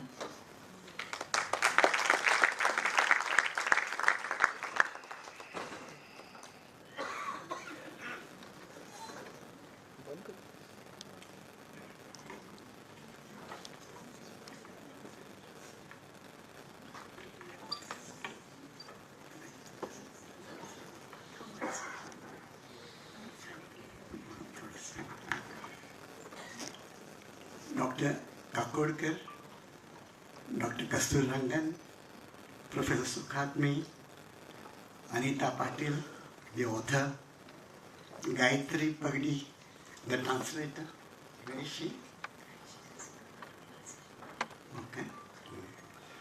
Anand Limaye, the publisher, and members of this august audience. I am indeed overwhelmed in the presence of the stalwarts of Indian science on the dais and off the dais. I consider myself extremely fortunate and privileged and feel immensely humbled to be on the dais in the presence of the stalwarts who are here on the occasion of the release of the biography of Dr. Kakodkar. Dr. Anil Kakodkar, A Man of Mission, written by Srimati Anita Patil. The book is a translation of the original biography Anita did in Marathi. It was published by Manovikas Prakashan. I want to make a generalization about science writing in India. In Marathi, we find a fairly large body of biographical and historical literature on science, and Anita's book is a significant and welcome addition to this literature. The biography is a wonderful combination of the scientific, the personal, and the motivational. It's very well organized and written very lucidly. Its language is simple, direct, flowing, and reader-friendly. The translation of the book from Marathi into English has been equally well rendered by Srimati Gayatri Pagdi, an accomplished author in English and an expert translator herself. With the English translation, I do hope the biography will reach a much larger readership in India and the world and inspire especially the younger generation in India with the life story of one of the principal architects of modern India. I congratulate Anita, Manovikas Prakashan, Gayatri, Mr. Limaye, and their publishing team at Inking Innovations for bringing out an important biographical book on Indian science. I thank all of them on behalf of all the potential readers. I hope the book reaches a large number of readers of all ages and in fact gets translated into several Indian languages to reach even wider readership. Before proceeding with the theme, a few words about Anita. Anita herself is a professional. She is a psychiatric social worker with a master's in social work from Tata Institute of Social Sciences. She worked as a medical social worker at the BRC hospital for several decades before taking up voluntary retirement. Her Marathi book was edited by Chandrasekhar Kulkarni, he is here in the audience. Her brother, who is himself a journalist and a writer, and both the siblings, the brother and sister, have a gift for writing, especially Marathi. They probably have inherited this quality from their father, the late Professor V.J. Kulkarni, the founder director of Homi Bhabha Center for Science Education, where I worked for 22 years. Homi Bhabha Center is an autonomous center of TFR. Professor VJK was my guru in science education. He was a gifted orator and a writer. He gave up a promising career in physics research in favor of science education. He used to always emphasize that language was important not only for general communication but also for science communication. He used to insist that the language for science had to be simple, clear, concise, precise, familiar, forthright and fluid. Although Anita's field of work was so different from Dr. Kakodkar's reactive physics, Anita took enormous and commendable efforts to understand the technicalities of nuclear engineering. She spent hours and hours discussing the long list of questions she had for Dr. Kakodkar, who answered almost all her questions patiently. The result is a chronicle of India's achievements in nuclear science that is eminently readable and accessible to laymen. It is truly a model for other science writers. Thank you, Dr. Kakodkar, thank you, Anita, and thank you, Gayatri. Going back to the main theme, I wish to present another observation about today's distinguished Indian scientists. Dr. Bhai Phunke, an eminent scientist and science communicator himself, has given a foreword to the Marathi biography of Dr. Kakodkar, written by Anita. Dr. Phunke writes that Dr. Kakodkar belongs to that generation of Indians whom Salman Rushdie would call Midnight's children, as they were born around 1947, when India got independence from the British. This generation grew up in the charged atmosphere of India's freedom struggle and in a way grew up with the Indian nation itself. Their major career development took place in India and they were India bred. They were India bred, made in India, that's what I would say. This applies to leading scientists in several science and technology areas in which India is self-reliant today, such as nuclear energy, led by Dr. Kakodkar, aerospace, Dr. Kasturi Rangan, and also Dr. APJ Abdul Kalam, and if I may add, chemical engineering. Sir, you are here, Dr. Joshi is here. ICT, Institute of Equipment Technology, is a major player in the world in chemical engineering. In a way, the work of the post-independence era scientists, and that's my personal opinion, should be seen as a continuation of the pre-independence era scientists. Dr. Raman, Bhabha, Jagdish Chandra Bose, Praful Chandra Ray, Meghnad Saha, S.N. Bose, and others, for whom their scientific endeavor itself was an expression of patriotism. Whereas the post-independence era scientists, it was patriotism in the cause of nation building. Patriotism nonetheless.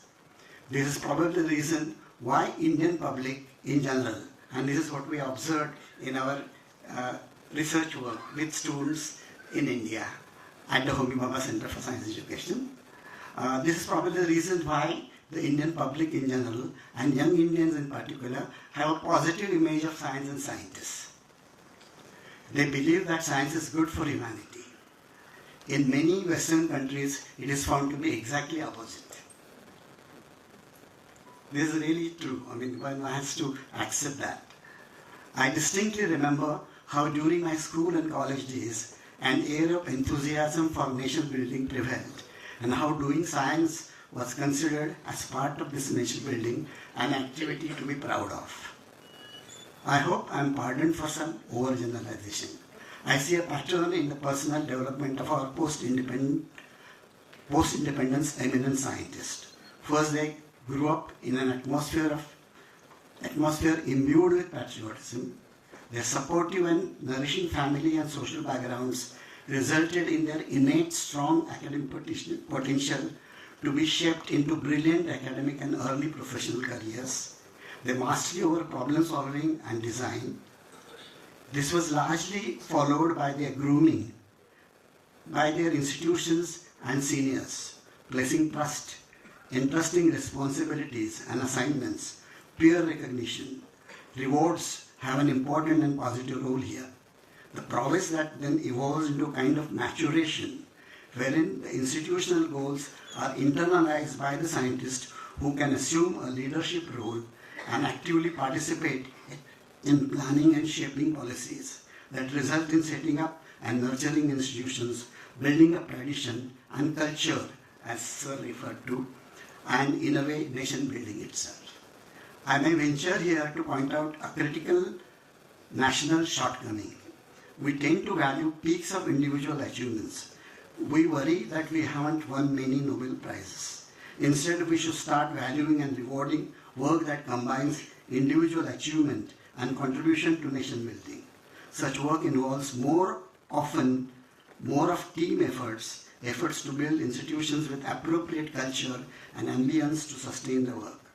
A characteristic of this stage is in the evolution of stalwart scientists is vision, in which the policy making, in the policy planning extends to an area of national importance such as aerospace, science and nuclear energy. I wish to extend the argument further.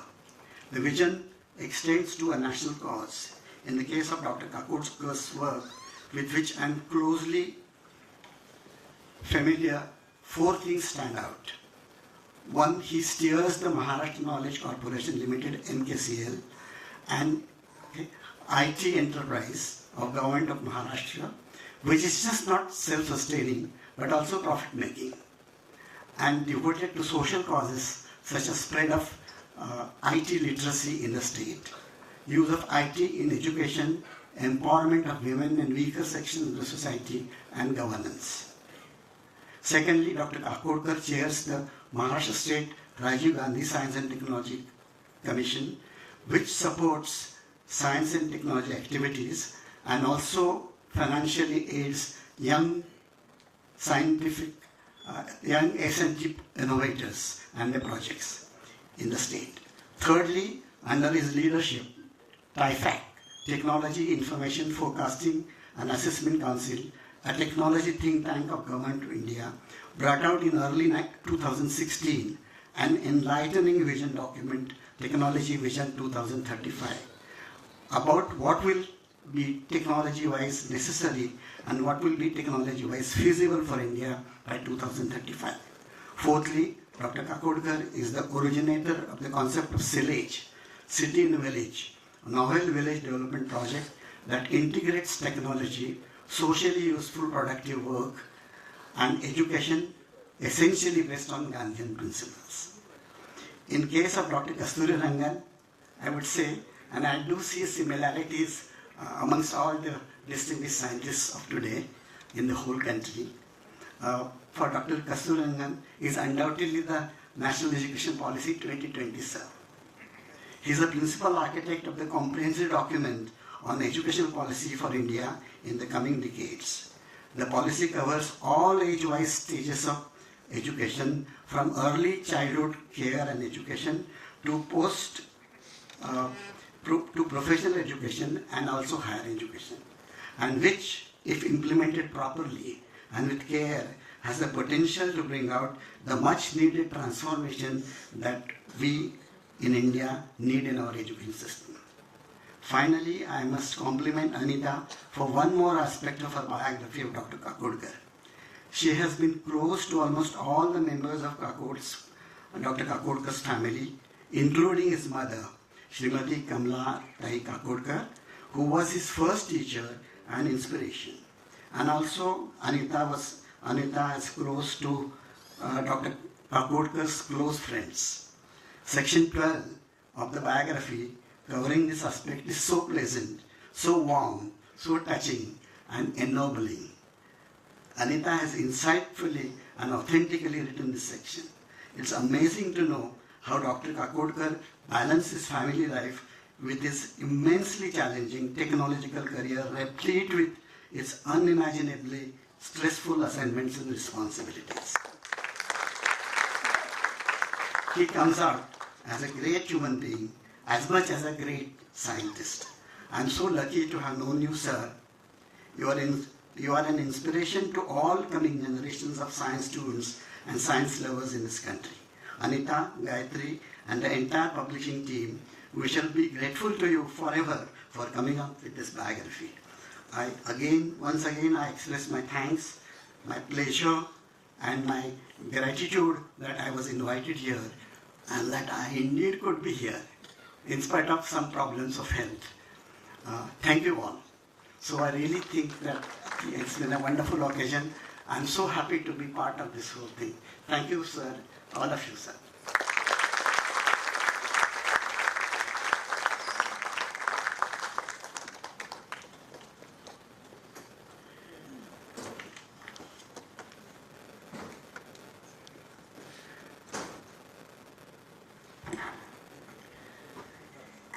Thank you, Dr. Pradhan, for your enthusiastic, encouraging, and kind thoughts. I feel privileged to welcome Professor Suhas Sukhatme, an engineer and former director of IIT Bombay. He was ex-chairman of Atomic Energy Regulatory Board. He is a gold medalist from Banaras Hindu University, a distinguished scientist, author, and a very popular teacher. He has several scientific publications and has authored many textbooks.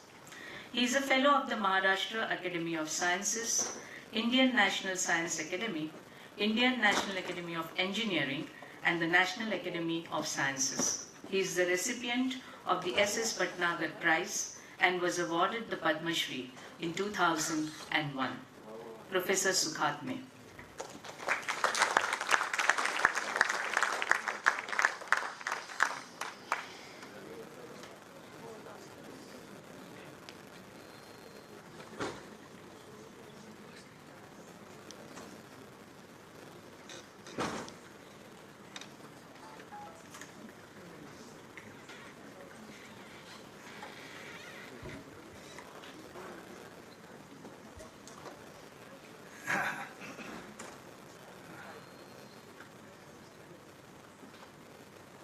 Our chief guest this evening, Dr. Kasturi Rangan, my old trusted friend, Dr. Anil Kakodkar and Mrs. Kakodkar, my old friend, also from MIT, Anil,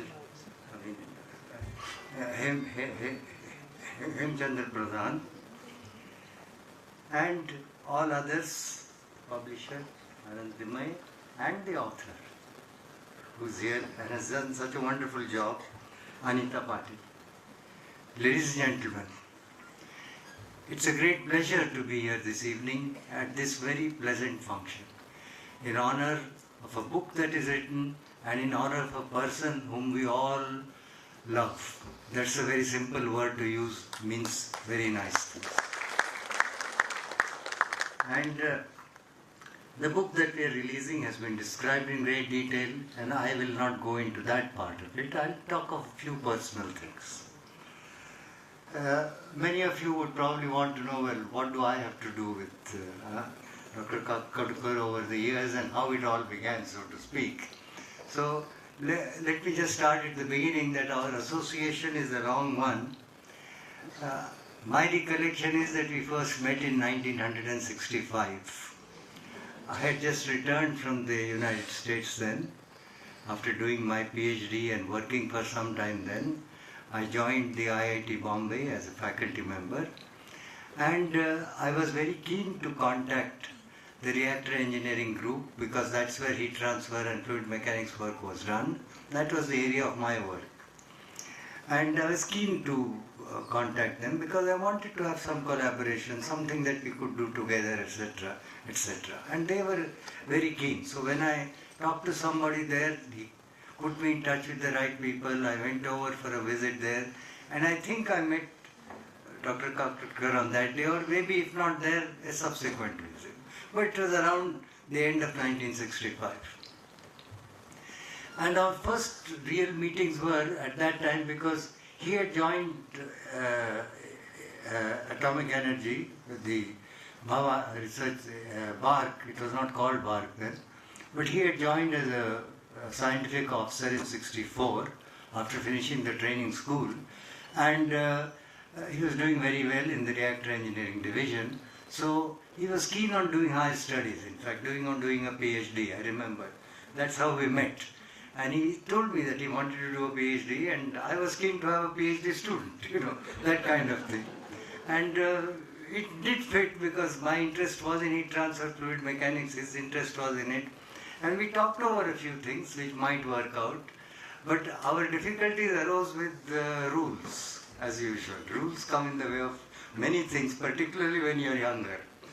And when you're older, you are come in the way of others. That's a difficulty.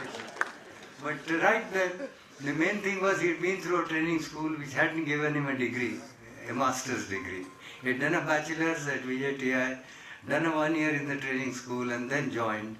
And that wasn't a degree. And the IIT said he doesn't have a master's degree. How can he join for a PhD? And well, it was left at that, so to speak, remained undefined. And basically the problem couldn't be pursued at that way. And eventually, of course, he went to England and did a master's in a different area, which was photoelasticity, also in mechanical engineering, a very interesting area, in fact, and he may not know it, but my master's degree is also in photoelasticity. He may not know it, but then I shifted to heat transfer. So that's how we met. But then that didn't stop. Though he came back after a year, our association continued through a variety of means. Various promotions committees, various committees where they discuss projects. In different ways I was associated with the reactor engineering division over the years. And we kept meeting him and his colleagues in the reactor engineering division. I was in touch with them right through. And that went on increasing, of course, over the years. And eventually, of course, I was inducted in many committees which were concerned with safety, particularly with the safety of the new power plants that were coming in. In the 80s onwards, Narora plants at Kaiga, etc., etc. I was on almost all those safety committees when the plants were being set up. And had to visit them along with the safety committee, detailed discussions there on site and so on. And I got quite familiar with the details of what was done. And those were independent committees, mind you, which came under the regulatory board which had been formed. So I came to know quite a lot about safety regulations, how it was operated and so on. And came to know, of course, various people connected in BARC and with safety. So that's how the association with him, not directly, but with so many people occurred.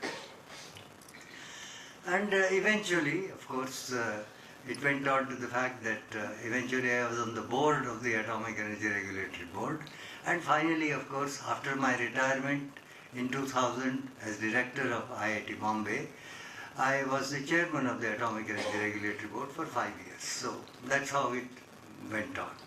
And it is interesting that he became the director of BARC and I became the director of IIT Bombay more or less at the same time. I completed my term at IIT Bombay around 2000 and became the chairman of the Atomic Energy Regulatory Board, and he became the chairman of the Atomic Energy Commission. In principle, he was my boss at that time. In principle. But the chairman of the Atomic Energy Commission never exercises that right, to be quite honest with you. It's a right he has, but he doesn't exercise it because the regulatory board is given complete independence to take its decisions with regard to safety. That's the way it's always been operated. So we came closer together in that period, obviously. And of course, my wife and I shifted to Zerlina and stayed for a brief period in Zerlina then also. So that's been the association, and it's continued because then he's been chairman of the IIT board and so on and so forth. So the association has continued, and it's been a very friendly association over the years. I might say that it's a warm, a healthy and a friendly association, and a useful one because it's back and forth information that's been going on over the years. So that's how it's been over more than 50 years now. Now, Today, of course, now it's getting late in the day, so I don't want to take up time excepting to say that I'll just talk a little about biographies rather than the general subject of progress, etc. Biographies have a purpose. Biography can be written with a purpose. And I, just as an example, I thought of so many biographies I have read over the years, and I remembered the first one that I had read when I was relatively young, and one of the more recent ones which I read when I was much older. The first one that I remember reading was an autobiography actually, that is Mahatma Gandhi's My Experiments with Truth. That was the first autobiography I read at the age of about 15 or 16. I didn't buy the book, it was in our house, my father must have bought it around that time. And you see, any book that came into the house I would read. So I read it. Like I read my first Agatha Christie because somebody else had left it in our house. Kind of. And then of course I was an avid reader of Agatha Christie. So on. So Mahatma Gandhi's book impressed me a lot. It was an autobiography, of course, impressed me a lot because, but it's not a full autobiography of his life because it takes you only up to a certain point in his life till he was about 50. He wrote it originally in Gujarati, then it was translated into English by, I think, Mahadev Desai. But it's very well written, very carefully written, and the word experiments with truth is correct. Those are experiments with truth there. And it impressed me a lot. Not that you have to agree with what was done there or that you have to agree with the person with what he writes, but it impressed me, it left an imprint on my mind. And then, of course, let me leave all the biographies I've read over the years. I must have read 30, 40 over the years. But a very recent one which has left an imprint on me, not recent again, read it 20 years ago and I keep reading parts of it from time to time at home, is the biography of Albert Einstein. A very well-written, researched biography, like a PhD thesis. Not one PhD thesis, but 10 PhD theses would make that book, written by Clark. Lots of references if you want to, it's the way PhD theses are written. And it looks at different aspects of his life.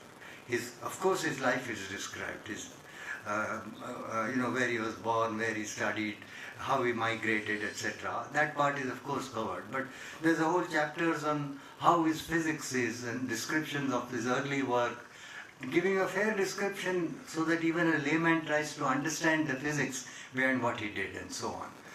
All the Nobel Prize, what he won the Nobel Prize for, what was his later work on relativity, in reasonable words which you can understand to some extent.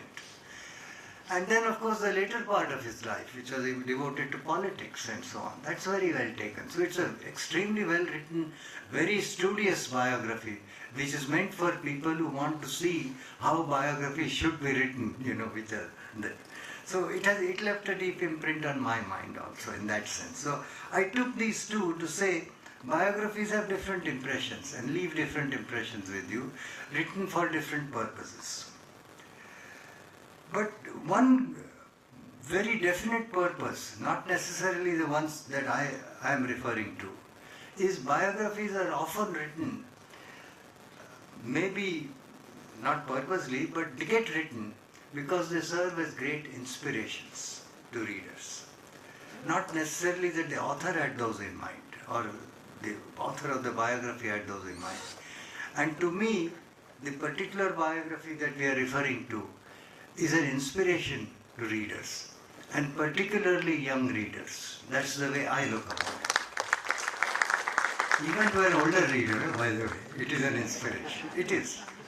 It's an inspiration to what I could have perhaps done, that kind of thing. But still, it is an inspiration. It is a book written which inspires you. That so much can be done, so much is worth doing, so much is worth thinking about, and so on. And in a country which is relatively poor, or has been considered to be relatively poor, in certain ways, at least economically. And to me, that has been the biggest imprint that left my mind. As I said, I read, since I know him and know so many of the incidents and so many of the stories in it, knew about his background, much of his background before I read it. Some things were not new at all, but nevertheless, to me, that is one of the big points. Read it, particularly if you're younger, and if you're inspired by it, it has done its job. That's the way I see it. Now, let me take up just two incidents from it which inspire if you are younger, let us say. You're inspired if you are younger, you're working at a job, and you say, well, I mean, what's there? I just do something. But there are always in a job situations where you can walk off the job and say, this is not for me. Or you say, well, I'll take this up as a challenge. And I picked two, which I happen to be familiar with this because they were concerned with reactors. And I picked two out of the many. One because the one about where there's a description about the building of the Dhruva reactor. It was novel to build a reactor of that size in India, a research reactor, with specifications which were large by Indian size in those days, was a novelty. The welding involved in it, the holes for neutrons beams to pass through were big. It was not, if it had failed, people would say, someone in India tried it, the reactor didn't succeed, let's write it off. It not only was a success, it's working. Okay, and that's something big. And that called for very careful work. It could be done in India at that time, and because care went into it, a group of people who's connected. It's not a single person's work. A single person may have been responsible to a larger extent than others, but to gather them together, to put it together, to get industry in India which will get things done for you, is not a joke, and certainly wasn't a joke in the 60s, let me tell you, not at all a joke. Money was in short supply, if anything, nothing else. Today, that extent is not there, even in bark for that matter. So, to me, that was a big event when I heard it was being done. I didn't know the details then, but I came to know details gradually much later. So I picked that as an example of what can be achieved with careful work in spite of limitations, and can serve as an inspiration of what we can do in India even at that time, and what we can do today, not that problem today, which will be much easier to do in India with the kind of facilities we have. But there are many more problems, technical in nature, which need to be done in India, or software in nature, which need to be done in India, which can be challenging, and which many people will say, let's go abroad, somebody will take it up as a project for us. We've got the money to do it. That is where we come in, or people, young people come in, and they need to take up such challenges. The other example I want to take you is of the repair of the nuclear reactor, power reactor at the Madras Atomic Power Station, Kakodkar, which had a failure in design, not a failure, which had a defect in design, I would say, in the cooling system, and because of that a leakage started occurring in the cooling water, that was the hot, heavy water. And if heavy water gradually leaks out, well, you've lost it. You can't go on filling up with heavy water forever, that kind of thing. So, one had to study it then. And the study involved actually putting a camera inside, taking pictures of that camera, seeing what was happening, and then fixing on a method to repair. And of course, a novel method was used. They actually reversed the flow, apart from taking out the defective part or letting it lie there. I forget what was done. But really reversing the flow and seeing that the defect, in a sense, didn't cause the kind of pressure that was being created earlier, which had caused the what they call the leakage to start occurring. That's really what was done. That's in very simple terms trying to explain what had happened. I knew many more details later after I was in the regulatory board, what had been done. But the point is, again, at that time you couldn't get a foreign firm which could have been walked in and done it for us. Those were the 80s. India was what you call, they didn't want to touch us because we had already exploded one at Pokhran. The Canadians had walked out on us. That was, that kind of situation. They say, okay, unka reactor hai, karne do, nahi kar sakte, so theek hai, write off karenge. That kind of thing. That was the situation, if I know correctly history. And we could have taken that attitude, we would have lost a reactor probably. But it wasn't done. It was taken up as a challenge by a group, and he was one of them, of course. And it was repaired, modified, I would say, not just repaired, but modified. Lost something on the power for that reactor, but the repair worked. I think the reactor is still working, if I am not mistaken. That is MAPS 1, am I right? Both MAPS 1 and 2. Yeah, sorry, MAPS 1 and 2. Yeah. So that's the extent of what we did. Now, today if I look back at that repair, it seems relatively trivial by today's standards. Relatively trivial. But at that time it wasn't. And look at what it has saved the nation. Crores and crores of rupees has been saved, and crores of rupees worth of power has been generated from that reactor. That's the kind of thing. And again, I don't want to give him all the credit. He was the leader of it. He is the leader of it, by all means. Or a group of him. Groups like him. But the point is that people were willing to take up that challenge. And many people who say, Bharat में क्या होता है यार, बैठते हैं जाते हैं 9 से 5 की नौकरी है, गवर्नमेंट की नौकरी है. गवर्नमेंट की नौकरी है, सच है, सब कुछ है, मगर लोग काम भी करते हैं वहाँ, याद रखो. I tell that to many people. Many people laugh, say, ah, you were also part of it once, you know. Say, okay, say what you like. That's the thing. So, I give these two examples. One could give many more, I think. That's not the point. The point is, even in India today,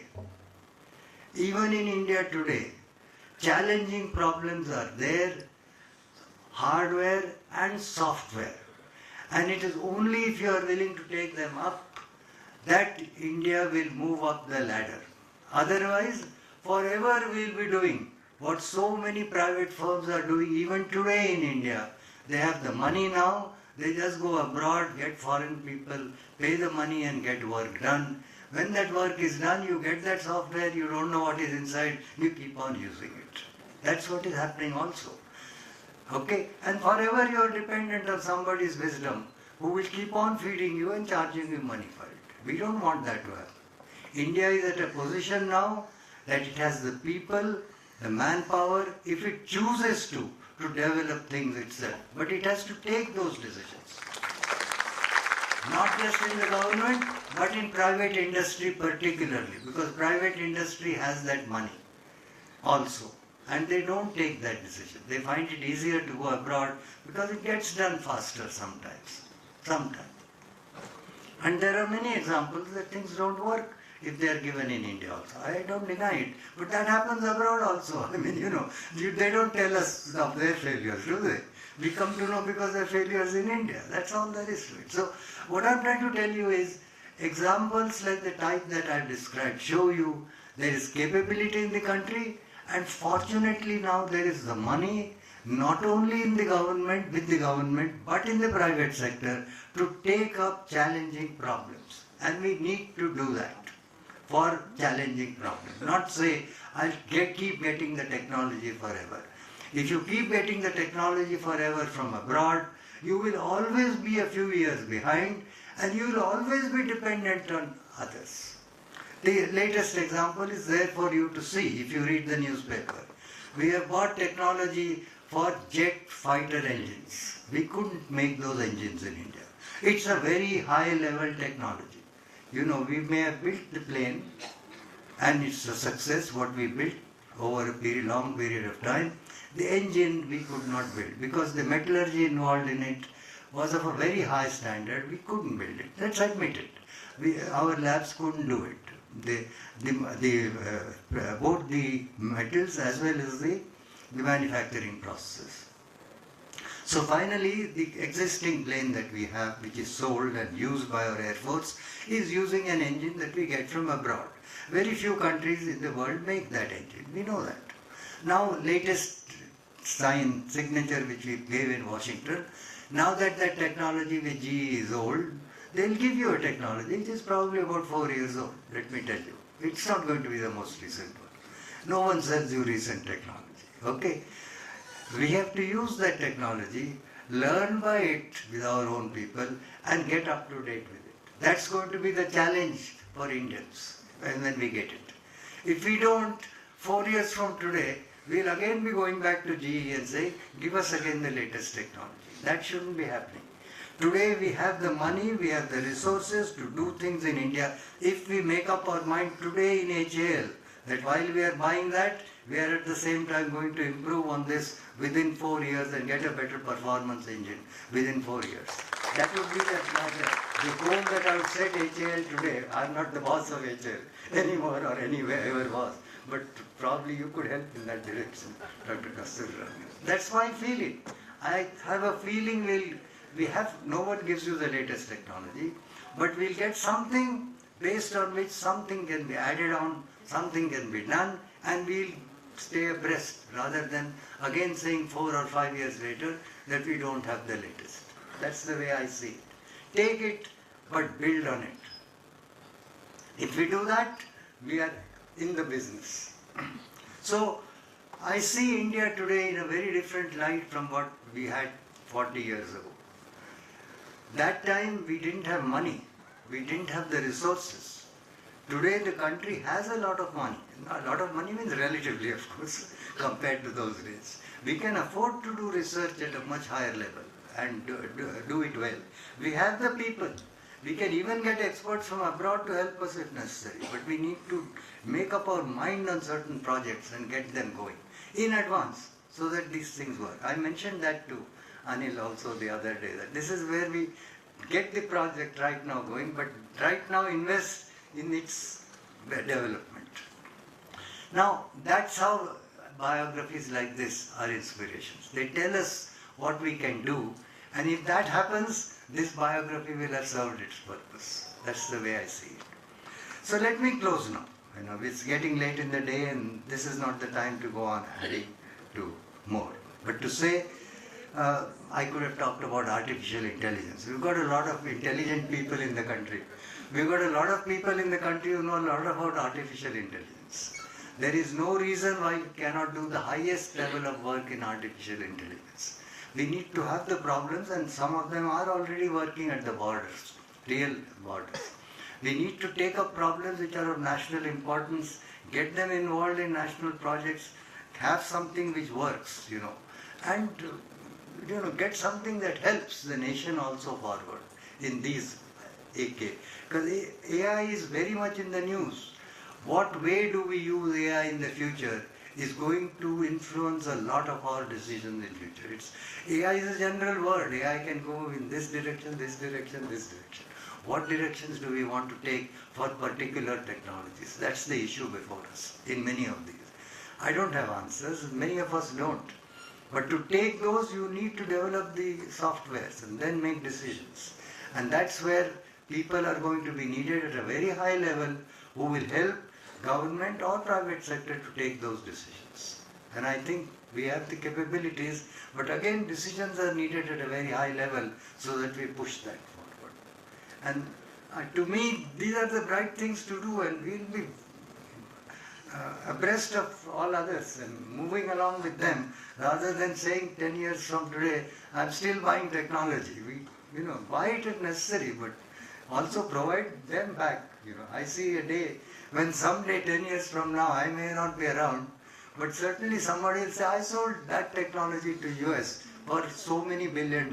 That's the day I look forward to. So that's what we should look forward to. We have the capability, we should look forward to it. Why not? Let's set some goals like that. And I'm saying this before Dr. Kasturi Rangan because now that you have put education on the right vein, maybe you should put other things also in the right direction. Or influence some people whom you can still influence. Thank you very much, all of you. And as I said at the beginning, great admiration for the author. Wonderfully written. It will be a success. And as I said, if it is an inspiration to some, nothing like it. Thank you very much, all of you. Thank you for patiently listening.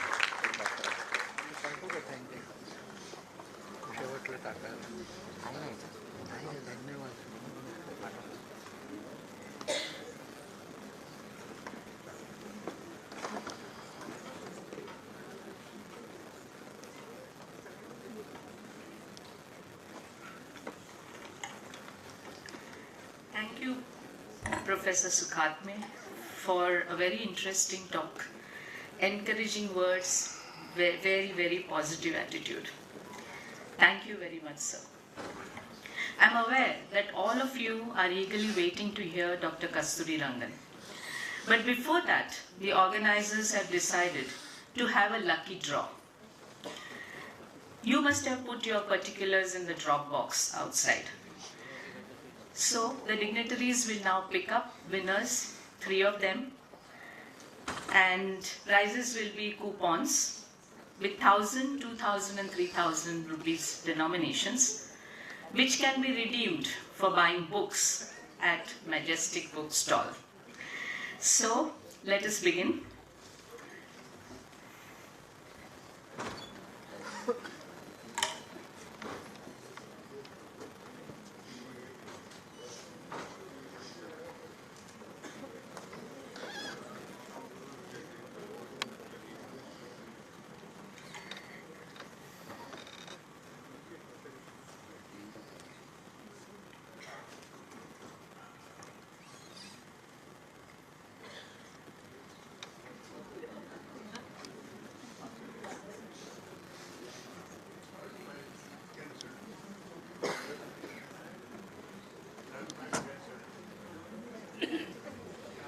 I'm sorry, there was no name written on the card. There was an email, there was a telephone number, there was the address. But right now we needed a name. So I'm sorry that gets disqualified.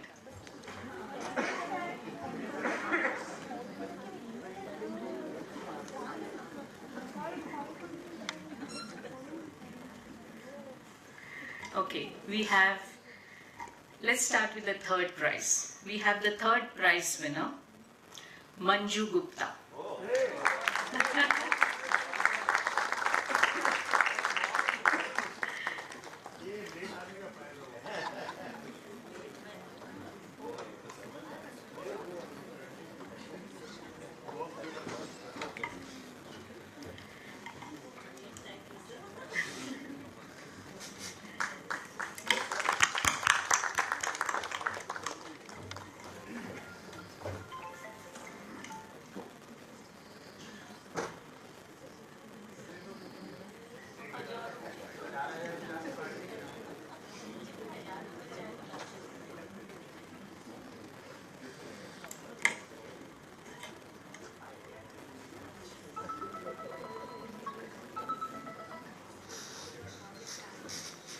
The second prize goes to Professor Gambhir.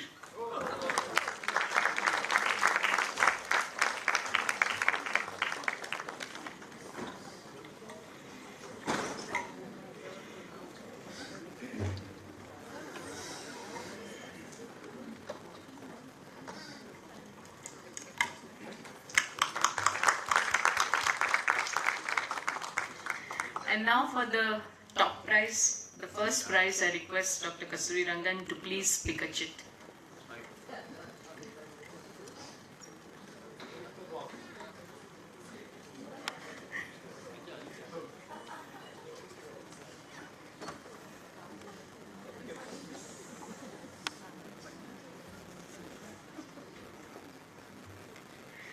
Yes, the prize goes to Mr. Ankur Rege.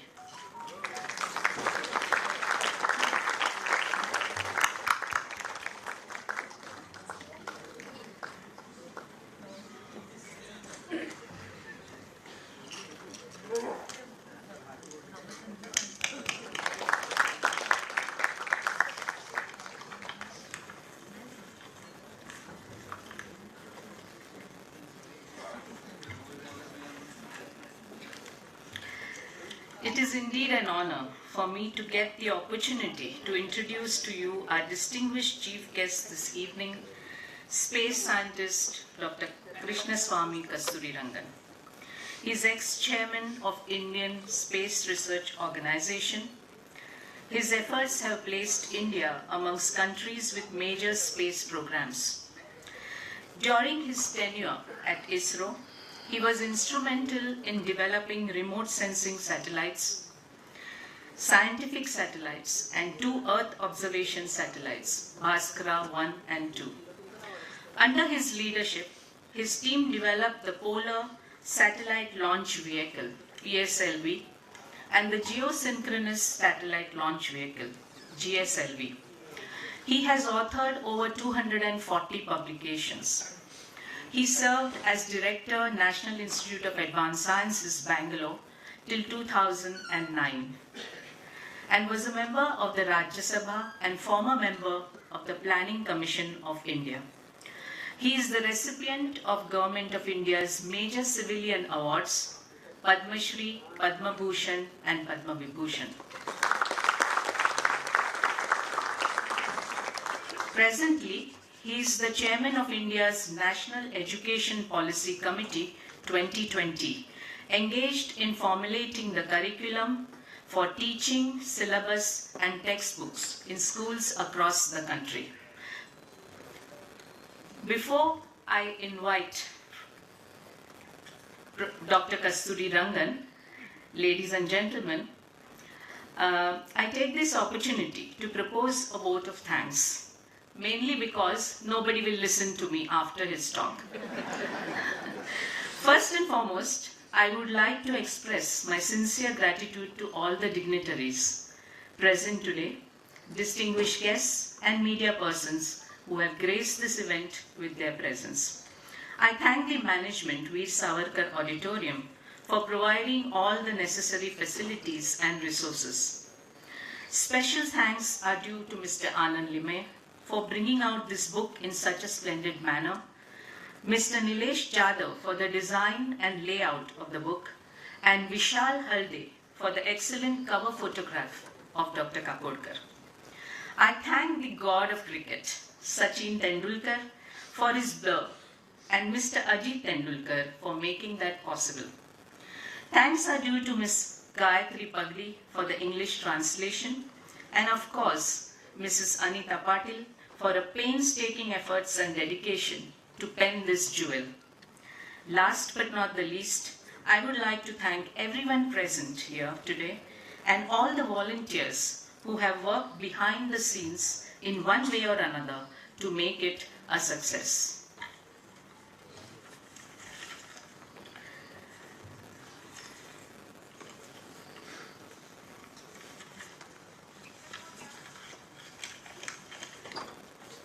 I now invite Dr. Kasturi Rangan to kindly deliver his address. Dr. Kasturi Rangan.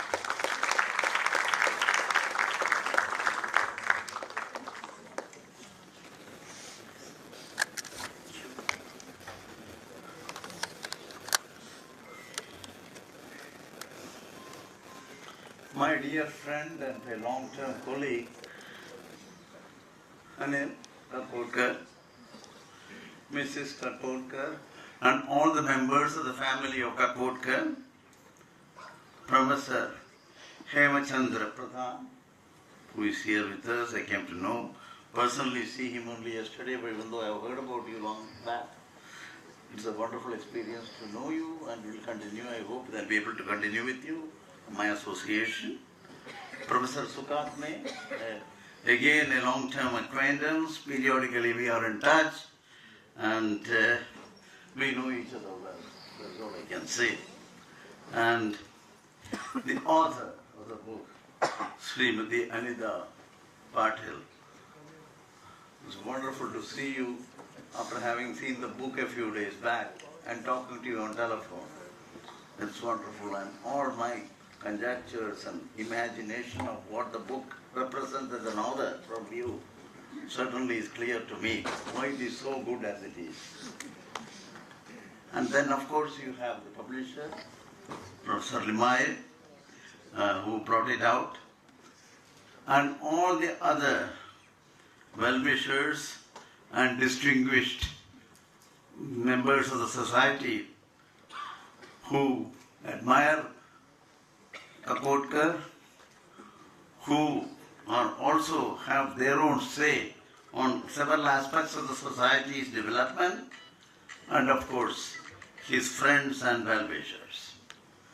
First of all, I should say how delighted I am to be with all of you on this very memorable occasion of releasing this book, that too a book which talks about my long-standing colleague, friend, and most importantly, a very fine human being. I should congratulate the Mrs. Anita Patil. Her style and the power of expression that she has brought to bear in the book certainly gives additional punch to the narration, even though Kakodkar doesn't need all that kind of English to justify what you have done in life.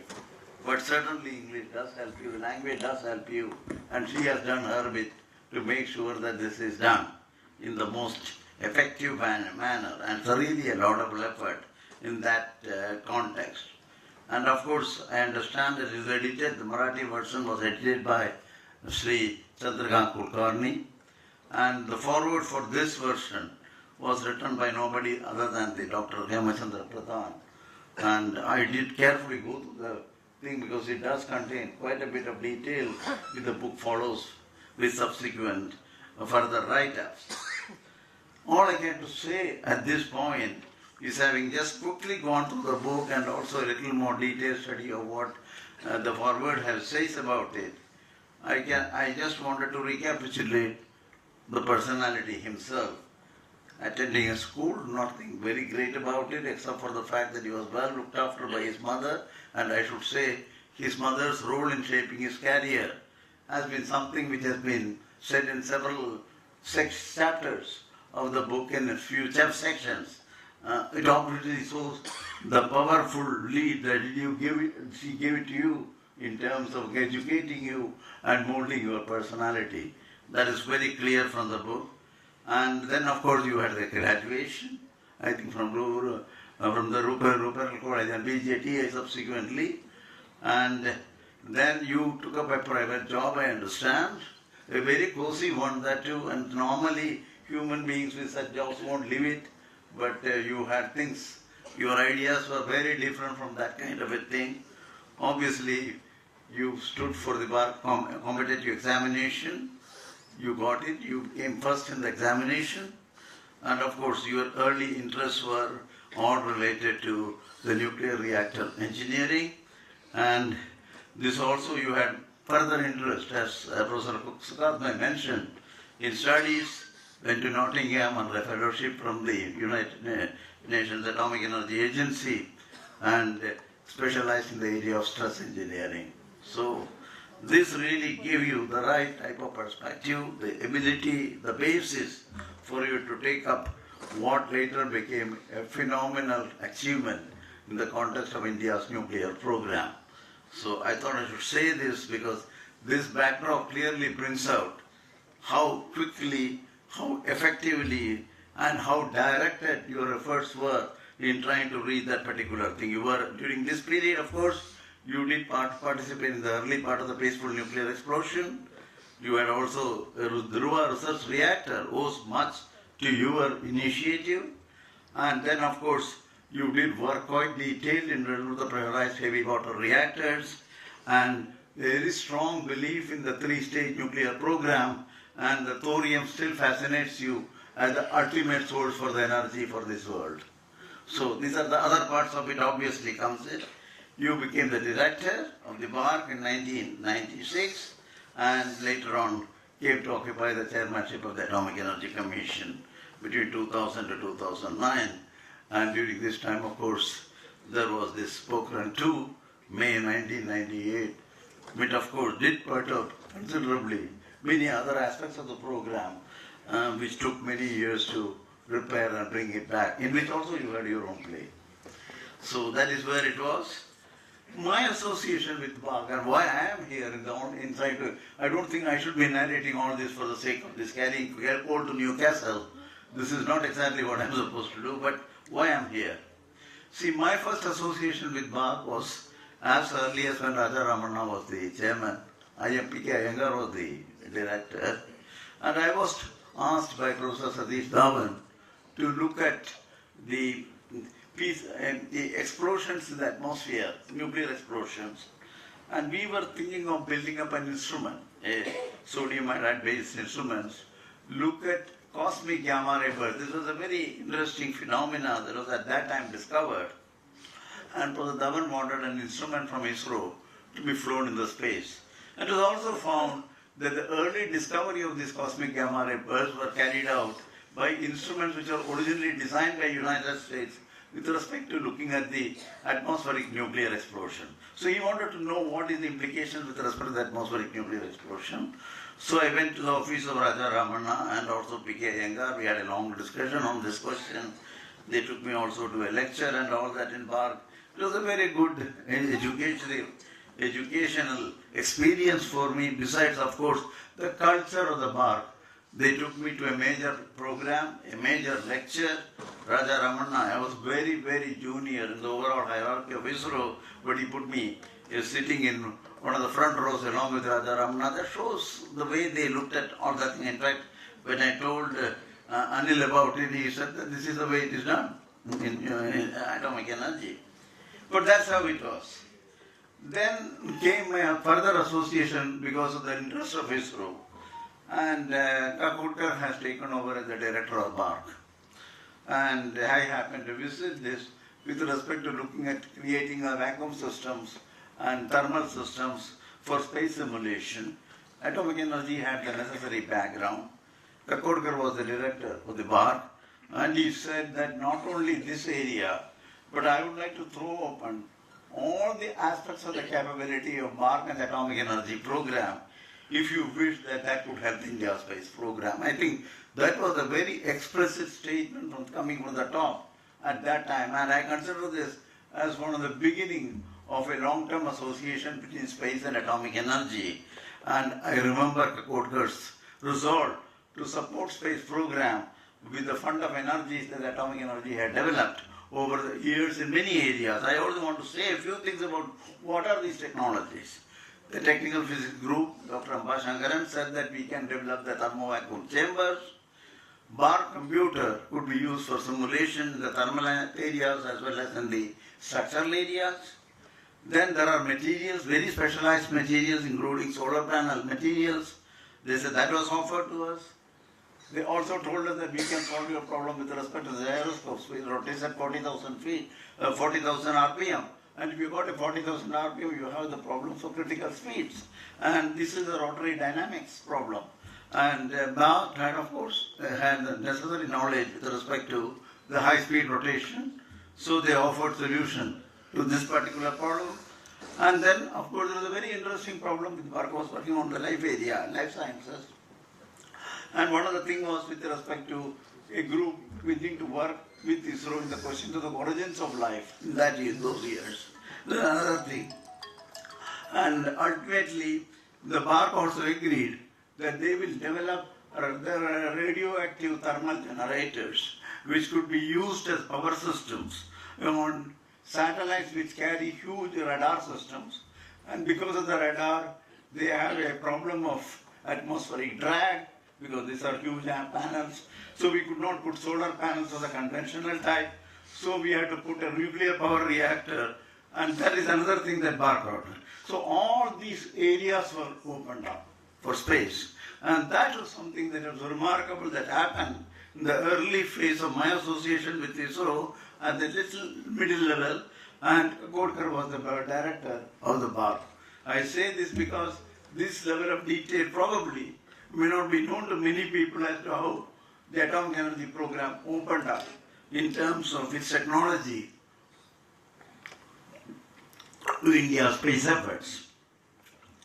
Then, of course, he got more fascinated with the interest that we showed, the type of people that we had, that for the first time again, he set up a group, the first breeder reactor, in which he set up a committee, and I was asked to chair that particular committee to look at where does the fast breeder reactor start, the Kalpakam one. And he said that we had to go through 2 to 3 days of very intense and rigorous review. Probably the first time a major system of the atomic energy was exposed to an external review and to look at how they perform. So there is another thing. These are major milestones in the way these are bold decisions, because these were not the kind of things in which the atomic energy programs evolved. And here was a person who was willing to open it up. And he said that if necessary, we will discuss with the Prime Minister on these matters. So this is the other part of it. So this is the reason, the association with the atomic energy, the more intense association with Anil Kakodkar in the years when I became later on the director and chairman, and he became chairman of the Atomic Energy Commission, that brought us together. After this, of course, I retired from ISRO, but continued my association with Anil in many other ways. And one of the important thing is to continue discussions on issue, because I was nominated to Rajya Sabha. There were debates many times in the nuclear program, and every time there is a discussion and there is a question, it was expected that I, as a nominated member from Science and Technology, I will speak on it, and it is always considered as something which could be authoritative and reliable. And I had to go to somebody to sound and find out what kind of details I should speak about. And that is where again he helped me. I vividly remember the nuclear deal 123, the civilian nuclear program collaboration with the United States. The question was, of course, known to all of you, and but the question was, I had to make a statement in Rajya Sabha. And you know, the Congress government had moved it. I had decided to support it. The supporting reasons had to be built up. There were opposition who were telling that this will derail many other aspects of the nuclear program. Anil was the director, the chairman. And since I decided to support this particular deal, the necessary rationale had to be built up. Long discussions again with Anil. Interesting and persuasive arguments were provided. And ultimately I was given 27 minutes. Normally a nominated member is given 7 minutes.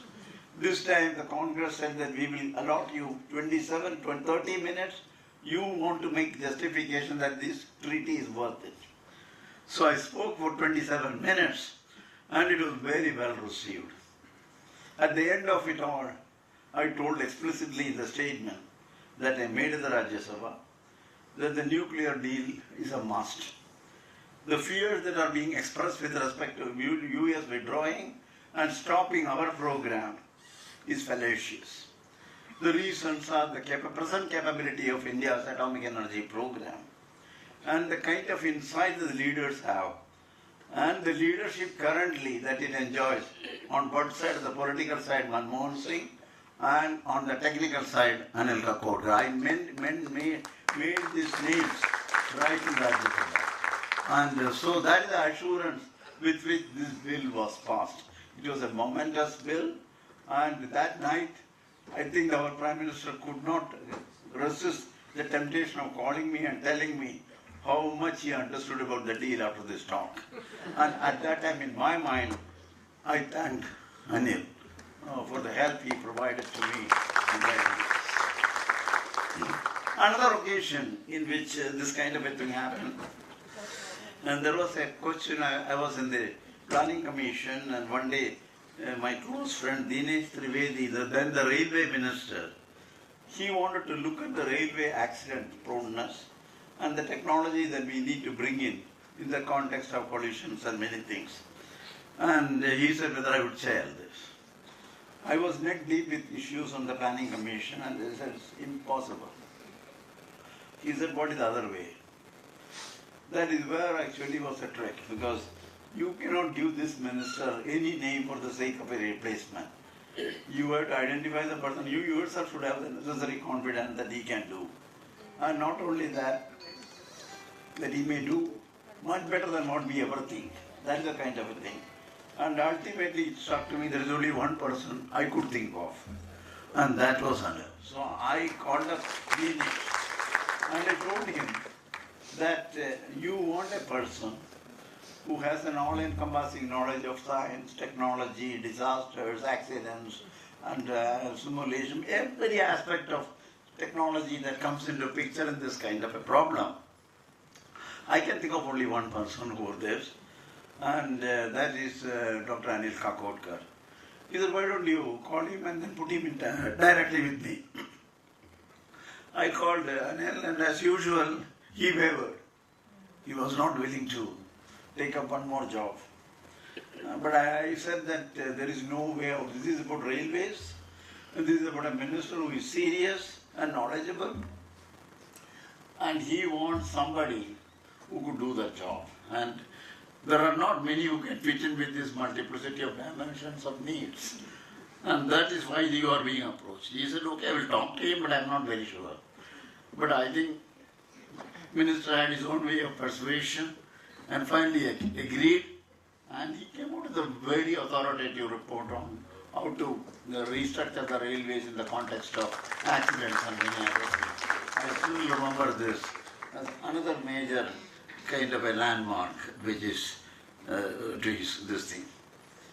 My other association after I left all these has been with respect to various other things. I took over this education, and as always I consulted my friend Anil on the education. I had 3-4 meetings fixed up in Delhi. Once he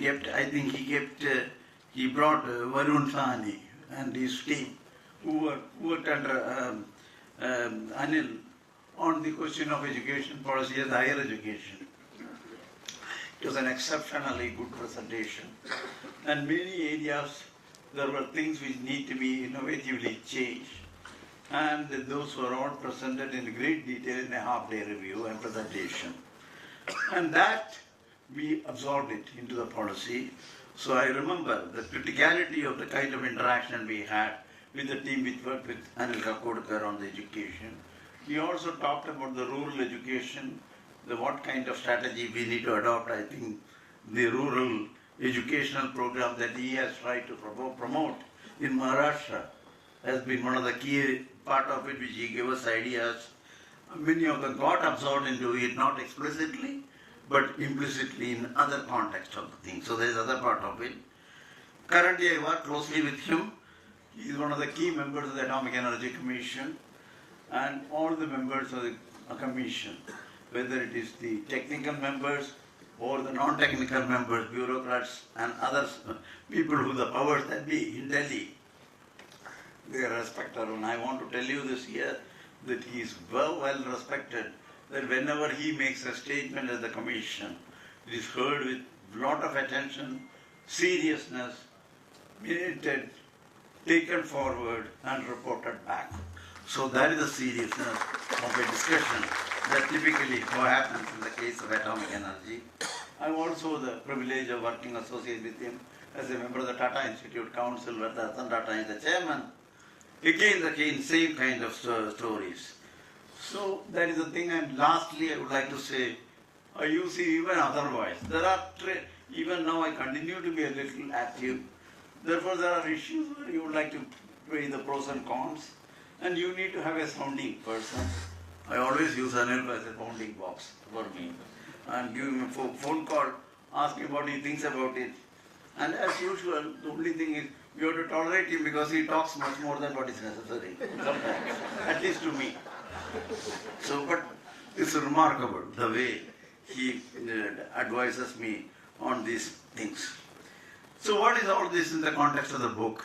Okay, this could have been all said without probably reading the book. But you just add to this. How do you analyze the personality? You analyzed Anita ji, the personality of Anil Kakodkar. Fold it with all that he has done so far in the country and elsewhere too. You see a bigger personality develops. He is, first of all, you know that he is highly informed, otherwise a railway minister won't approach him along with the education minister approaching him. So obviously he has a breadth and a depth which is incredible. The second point is that it's easy to communicate with him, even though he takes a lot of pain to explain the principle, and therefore he takes his own time to why he says so in a certain way. He does it, but he's an extraordinarily good, simple communicator, which really attracts many people. And at the same time, he can be very blunt. If there are areas where are questions and people are still debating, there are always certain type of people who would like to say yes because that is how it should be said, because it's more convenient for them to continue with the job in a comfortable manner. But Anil is not like that. He will say what he wants to say. And sometimes I also know he has got into trouble with that kind of a thing, but I think he doesn't mind it. But he has to tell what it is. The other part of it is a very humane person. And you tell him something, some help and other kinds of things. He listens to you. He with great difficulty understands the various aspects of that particular problem. Brings in his own value system to deal with many of these. And the ethos, that is all discussed very much in the book too, about ethos and so on. These are all part and parcel of his personality. The other part of it. And then, because of all this, I got, 30 years back I came to know of him. 30 years back I knew thousands of people. If you ask me 30 years later how many people you know or associate yourself with, hundreds, not even few hundreds. And they are well-filtered system where you interact only that kind of, you have no energy to deal with thousands of people anyhow at this age. And also you need only certain type of attitudes, culture and outlook. There are such people with whom you can interact. So the sustainability of the association with Anil is something I am very proud of. We knew each other, we have sustained it, we continue with the same seriousness and with the same affection. So this is what Anil has given me in my life, which has been enriched because of that kind of a thing. I see this in the context of what his grandson said today and many others with whom I interacted yesterday. It's incredible that they love him, they trust him, they look forward to his views and everything. And this is all possible, and the country also does the same thing. So you can see that he is a personality who certainly has to be understood, analyzed, and very much emulated in different contexts of one's life. The book does justice to that kind of a thing. And with Tendulkar's thing and the thing, he characterizes Anil as a pilgrim. I would say, yes, it's you have undertaken a pilgrimage on this planet with respect to many, many noble goals. So, and of course, Anindra, come back to you in 58 chapters and 12 sections. You have said all this and much more. And I am sure this will spawn much more things about Anil in the years to come. This is not the last word you have written about him. Probably this could be the beginning of a new era and a new chapter. So take these 12 sections and 58 chapters as the beginning of a new way of depicting one of the legendary leaders that India produced and who compliments Tendulkar in the field of the cricket. But when you bring in the awesome intellect that he brings forward, I think he is unique. Anil is unique. So I close this talk because the personality cannot be easily explained. I remember from my school days a Subhashitani. Udayedi Samida Raktaschastamane Tada Sambattauja Vibattauja Mahadam Egarupada. Anil, like great men, have gone through in his life vicissitudes, good, bad, indifferent. And some days he comes to the meeting and you see his face smiling. Another day too, third day too, he declared about the commercialization of the reactor, and today is a happy day for him. I'm sure there may be days where he really went into traps from which he had to come out. 1, 2, 3 is one instance where it is. On all such circumstances I have interacted with him, looked at his face. It doesn't show a difference. He doesn't show that today he is in trouble and tomorrow he is in good shape.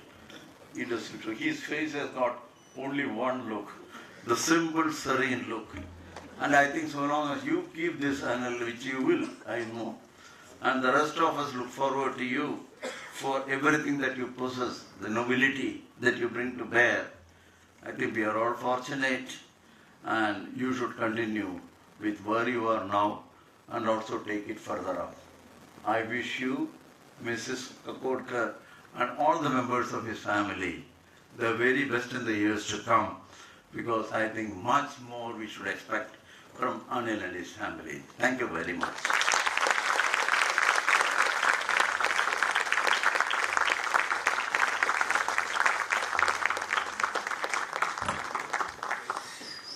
Thank you, Dr. Kasturi Rangan, for describing the larger-than-life personality that is Dr. Anil Kakodkar. Thank you very much, sir. With this, we conclude this evening's program with a reminder to avail a copy of the book made available to you just for this evening at a special price. Thank you once again, and I hope you have a great evening ahead.